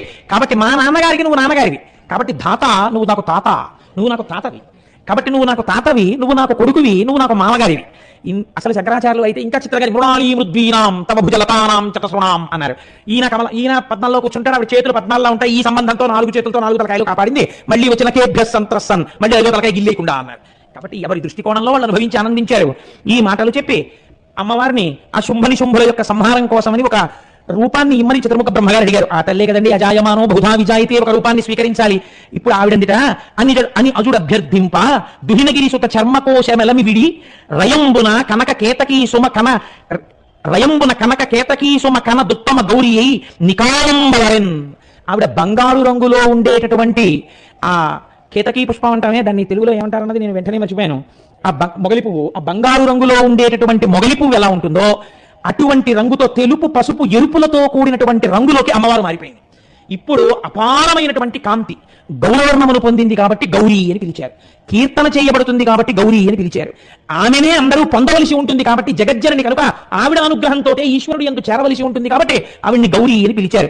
గౌరవర్ణంతో తెలుపు పసుపు ఎరుపుల రంగుతో తాను మారి తన నల్లని శరీరాన్ని పావు కుబుస వదిలినట్టు అమ్మవారు లీలామాత్రంగా శరీరాన్ని విడిచి ఈ శరీరమునకు కౌశికి అనబడేటటువంటి పేరు వస్తుంది. మేలిమి బంగరు వలువలు మెరయుదాని సుందరీ తిలకంబు చొక్కుదాని పురుష స్పర్శ నిరుగని పువ్వుబోని అంబయిడి దేవ కార్యార్థమజునకప్పుడు. అప్పుడు అమ్మవారు అంతకు బంగారు రంగుతో ఉండేటటువంటి వస్త్రములు కట్టుకున్నదాన్ని, చక్కటి తిలకం పెట్టుకున్నదాన్ని, ఇతపూర్వం పురుష స్పర్శ లేనిదాన్ని, అంబయిడే దేవకార్యార్థమజునకప్పుడు. ఇప్పుడు మీకు ఒక విషయం అవగతం కావాలి. ఇదే శంకరుడు తర్వాత చెప్తాడు. కాముని బాణముల చేత జరిగిన సృష్టి కాదు వారిద్దరి మధ్యది, అది లీలామాత్రంగా వాళ్ళిద్దరూ కలిసి కామేశ్వరుడై ఆ తల్లి లోపల మనస్సు యందు కదిలితే ఈ సృష్టిగా పరిణమించింది. కనుక ఇప్పుడు ఆవిడ కౌశికి అన్న పేరుతో ఆ నల్లటి శరీరాన్ని ఇచ్చి ఈవిడ వచ్చి శుంభుల సంహారం చేస్తుందని చతుర్ముఖ బ్రహ్మగారి యొక్క కోరికని తీర్చింది. ఇప్పుడు ఈ కౌశికి వెళ్ళి ఆ సంహారమును పూర్తి చేసింది శుంభుల్ని. తల్లికి జోట చేసి ప్రమదంబున నాభ అనుజ్ఞ కౌశికీ హల్లకపాణి రక్కసులనంతము చేయగపూని ధాతతో పెళ్ళుగ వింధ్య శైల వరవృద్ధిని చేరా అజుండు పేర్మి సంధిల్లగ ఒక్క సింగమును దేవికి వాహనమిచ్చమచ్చిగన్. ఆ కౌశికీ రూపంతో అమ్మవారు శుంభుల్ని పరిమార్చిన తరువాత ఆవిడ వింధ్య పర్వతం మీద కూర్చునుంది, వింధ్యవాసిని. ఆ సమయంలో మహానుభావుడు చతుర్ముఖ బ్రహ్మగారు అమ్మవారికి కైమోడ్చి నమస్కరించి స్తోత్రం చేసి ఒక సింహాన్ని ఆవిడికి వాహనంగా బహూకరించారు. వాహిని అన్న పేరుతో అమ్మవారి సింహవాహన అన్న పేరుతో, వింధ్యవాసిని అన్న పేరుతో ఆ కౌశికి మనందరినీ రక్షించడం కోసమని ఆ వింధ్య పర్వతం మీద వేంచేసి ఉన్నది. ఇప్పుడు ఈ తల్లి గౌరవర్ణమును పొందినటువంటి గౌరి ఈ వ్యాఘ్రమును కూడా వెంట పెట్టుకుని మందర పర్వతం దగ్గరికి వెళ్ళింది, పరమశివుడి దగ్గరికి. ఆయన చూసి ఎంతో సంతోషించాడు. పార్వతీ, నీకు తెలియదా అసలు నేను ఎందుకన్నా నా మాట అన్న రహస్యం నీకు ఇప్పుడు అర్థమైంది. ఈ శరీరాన్ని విడిచిపెట్టి దీనితో రాక్షస సంహారం జరగాలి. ఇప్పుడు నువ్వు తెలుపు పసుపు ఎరుపుల వర్ణంతో నాకు ప్రీతి పొందడం కోసమని, నేను ప్రీతిని పొందడం కోసమని నువ్వు అటువంటి శరీరంతో వచ్చి పక్కన కూర్చోవడం చేత లోకమునకు ఒక కొత్త మర్యాద ఏర్పడాలి. ఏమిటది? విద్యవని వబ్జముఖి వేద్యంబకు జ్ఞానమేను విశ్వంబంది విద్యా విద్యత్వలమై హృద్యగతిని వెలగుచుందో ఎడబాటులెటులో. ఇదే కాళిదాస మహాకవి వాగర్ధావివ సంపృక్తం వాగర్ధ ప్రతిపత్తయే జగత పితరవు వందే పార్వతీ పరమేశ్వరవు అన్నారు. నీవు వాక్యము, నీవు విద్య, నేను ఆ విద్య చేత ప్రతిపాదింపబడేటటువంటి జ్ఞానమును. విద్యా జ్ఞానము రెండు ఎలా విడివడి ఉండవో అలా నువ్వు నేను ఎప్పుడూ కలిసే ఉంటాం. మనం ఇద్దరం అలా విడిపోవడం అన్నది ఉందా? మనం ఇద్దరం అగ్నిసోమాత్మకంగా ఉంటాం. నువ్వు సోమాత్మకంగా ఉంటావు, నేను అగ్నిస్వరూపంగా ఉంటాను. నేను ఊర్ధ్వముఖమైనటువంటి ప్రయాణము నాది. అందుకే మీరు అగ్నిహోత్రాన్ని పుల్లకో దేనికో వెలిగిస్తే ఇలా పైకి లేస్తుంది. నువ్వు సోమరసాత్మకమై కిందకి పెడతావు. నేను ఈ సృష్టినంతటినీ లయకారకుడనై కేవలము బూదిగా మార్చి ఉంచినప్పుడు సోమరసాత్మకమైనటువంటి నీ అనుగ్రహ ప్రవేశము చేత మళ్ళీ తిరిగి పునఃసృష్టి జరుగుతోంది. కాబట్టి ఈ సమస్తము మన ఇరువురమై ఉన్నాము. మనము విడివడినది ఎప్పుడు పార్వతి? అసలు మనం విడివిడం అన్నది లేనే లేదు. ఎందుకు గాని మనకు ఎడుబాటు లేదిప్పుడు. అట్టి మన వియోగం అద్భుతంబు లోకరక్షణ కొరకు చేకొంటి మా కృతులు అస్మదీయ లీల అవుని వృధగా. అయ్యయ్యో పార్వతి, నా యొక్క హృదయం నీకు తెలియకుండా ఉంటుందా? ఎందుకు గాని మనకు ఎడబాటు లేదెప్పుడు. మనం ఎప్పుడూ అసలు ఒకరి నుంచి ఒకరు విడివిడి ఉండేవాళ్ళం కాదు. అట్టి మన వియోగం అద్భుతంబు. అటువంటిది నువ్వు నా మీద కోప్పడి దూరంగా వెళ్ళినట్టుగా కనపడడం ఒక అద్భుతం. లోకరక్షణ కొరకు చేకొంటి మా కృతులు. లోకరక్షణం కోసమని మనం ఇద్దరం ఇలా ఆకృతులను స్వీకరించాం. ఆవిడంటే ఆయనే, అందుకని నువ్వు ఈ కొత్త ఆకృతిని స్వీకరించావు. ఇందులో ఒక కొత్త లోకరక్షణ ఉన్నది. అస్మదీయ లీల యగుని వృధగా. మనం చేసినటువంటి ఈ లీల వృధగా పోతుందా? వృధాగా పోదు. ఇది రాబోవు కాలంలో లోకములకు రక్షణ హేతు అవుతుంది. ఒక రకంగా గౌరీ అన్నాడు. దేవతల కార్యమెదలో భావించి ఏ కాళియంటి భామామణి నిన్న విధంబు నీ విరుంగని దై వెలసెనే అలుగనేల అందులకిటులు. నా మనస్సు నీకు తెలియకుండా ఉంటుందా? నువ్వు నిజంగా అలుగుతావా? నా మీద అలకుంటుందా? దేవతల కార్యం తీర్చడం కోసమని మనం ఇటువంటి పని చేశాం. ఇందులోనే ఒక అందమైనటువంటి లోకరక్షణ హేతు అయినటువంటి విషయము కూడా ప్రతిపాదింపబడి ఉన్నది పార్వతి అన్నారు. నేను చాలా సంతోషపడిపోయిన విషయం ఏమిటంటే, ఈ విషయం మీద ఇప్పుడు నేను ఏ గౌరీ ప్రాదుర్భావము గురించి మాట్లాడానో అదే విషయాన్ని గురించి ఇందులో లోకరక్షణ అన్న మాటకి ఎక్కడ ఉన్నది, ఇది ఎలా సమన్వయం అవుతోంది అని మాట్లాడుతూ మధ్యలో ఆగుతూ నాకు ఆ మాటలు కూడా ఇప్పటికీ మర్చిపోను. దాని వ్యాఖ్యానమునందు బ్రాకెట్లు పెట్టి మౌనము వహించి మహాగురువు కాసేపు నవ్వుతూ మౌనము వహించిరి అని బ్రాకెట్లు పెట్టారు. పరమాచార్య చెప్తూ ఆగి మళ్ళీ నవ్వి మళ్ళీ చెప్పి ఎంత లోపల అమ్మవారి అనుగ్రహాన్ని అనుభవించారో. ఆయన అన్నారు, ఇదేమిటో తెలుసా, ప్రత్యేకించి ఆంధ్రదేశమునందు తమిళ దేశమునందు ఒక అలవాటు ఉంది. మనం పెళ్లి చేస్తే ముందు ఆడపిల్ల ఏది చెయ్యాలి అంటే గౌరీ పూజ చెయ్యాలి. గౌరీ పూజ ఎందుకు చెయ్యాలి? గౌరీ పూజ చెయ్యడం వెనకాతల ఒక రహస్యం ఉంటుంది. అన్ని అమ్మవారి స్వరూపాలే. నేను ఒకరిని తక్కువ చెయ్యడం లేకపోతే ఒకటి ఎక్కువ చెయ్యడం నా ప్రయోజనం కాదు. నేను అలా మాట్లాడితే ఇంకా నేను ఇలా చెప్పడానికి అనర్హుణ్ణి. నేను మొదటి నుంచి ఇదే ప్రతిపాదన చేస్తున్నాను. కైలాసే పార్వతీతం చ క్షీరోదేశి ఇందుకన్యకా స్వర్గే చ సర్గలక్ష్మిస్తం మత్స్యలక్ష్మిశ్చ భూతలే వైకుంఠే చ మహాలక్ష్మి దేవదేవి సరస్వతి గంగా చతుర్సీతం చ సావిత్రి బ్రహ్మలోకగా కృష్ణ ప్రాణాధిదేవిత్వం గోలోకే రాధికా స్వయం. ఆఖరికి గృహే గృహలక్ష్మి రాజ్యలక్ష్మి రాజగేహే. అంతటా ఉన్నది ఆ అమ్మ స్వరూపమే. కానీ మీరు ఒక్కటి ఆలోచించండి, మహాఐశ్వర్యవంతుడై త్రిభువనముల యొక్క స్థితికర్త అయి లోకపాలనము చేసేటటువంటి శ్రీ మహావిష్ణువుకి ఇల్లాలిగా ఉండడం కొంత తేలిక. చతుర్ముఖ బ్రహ్మయ్యి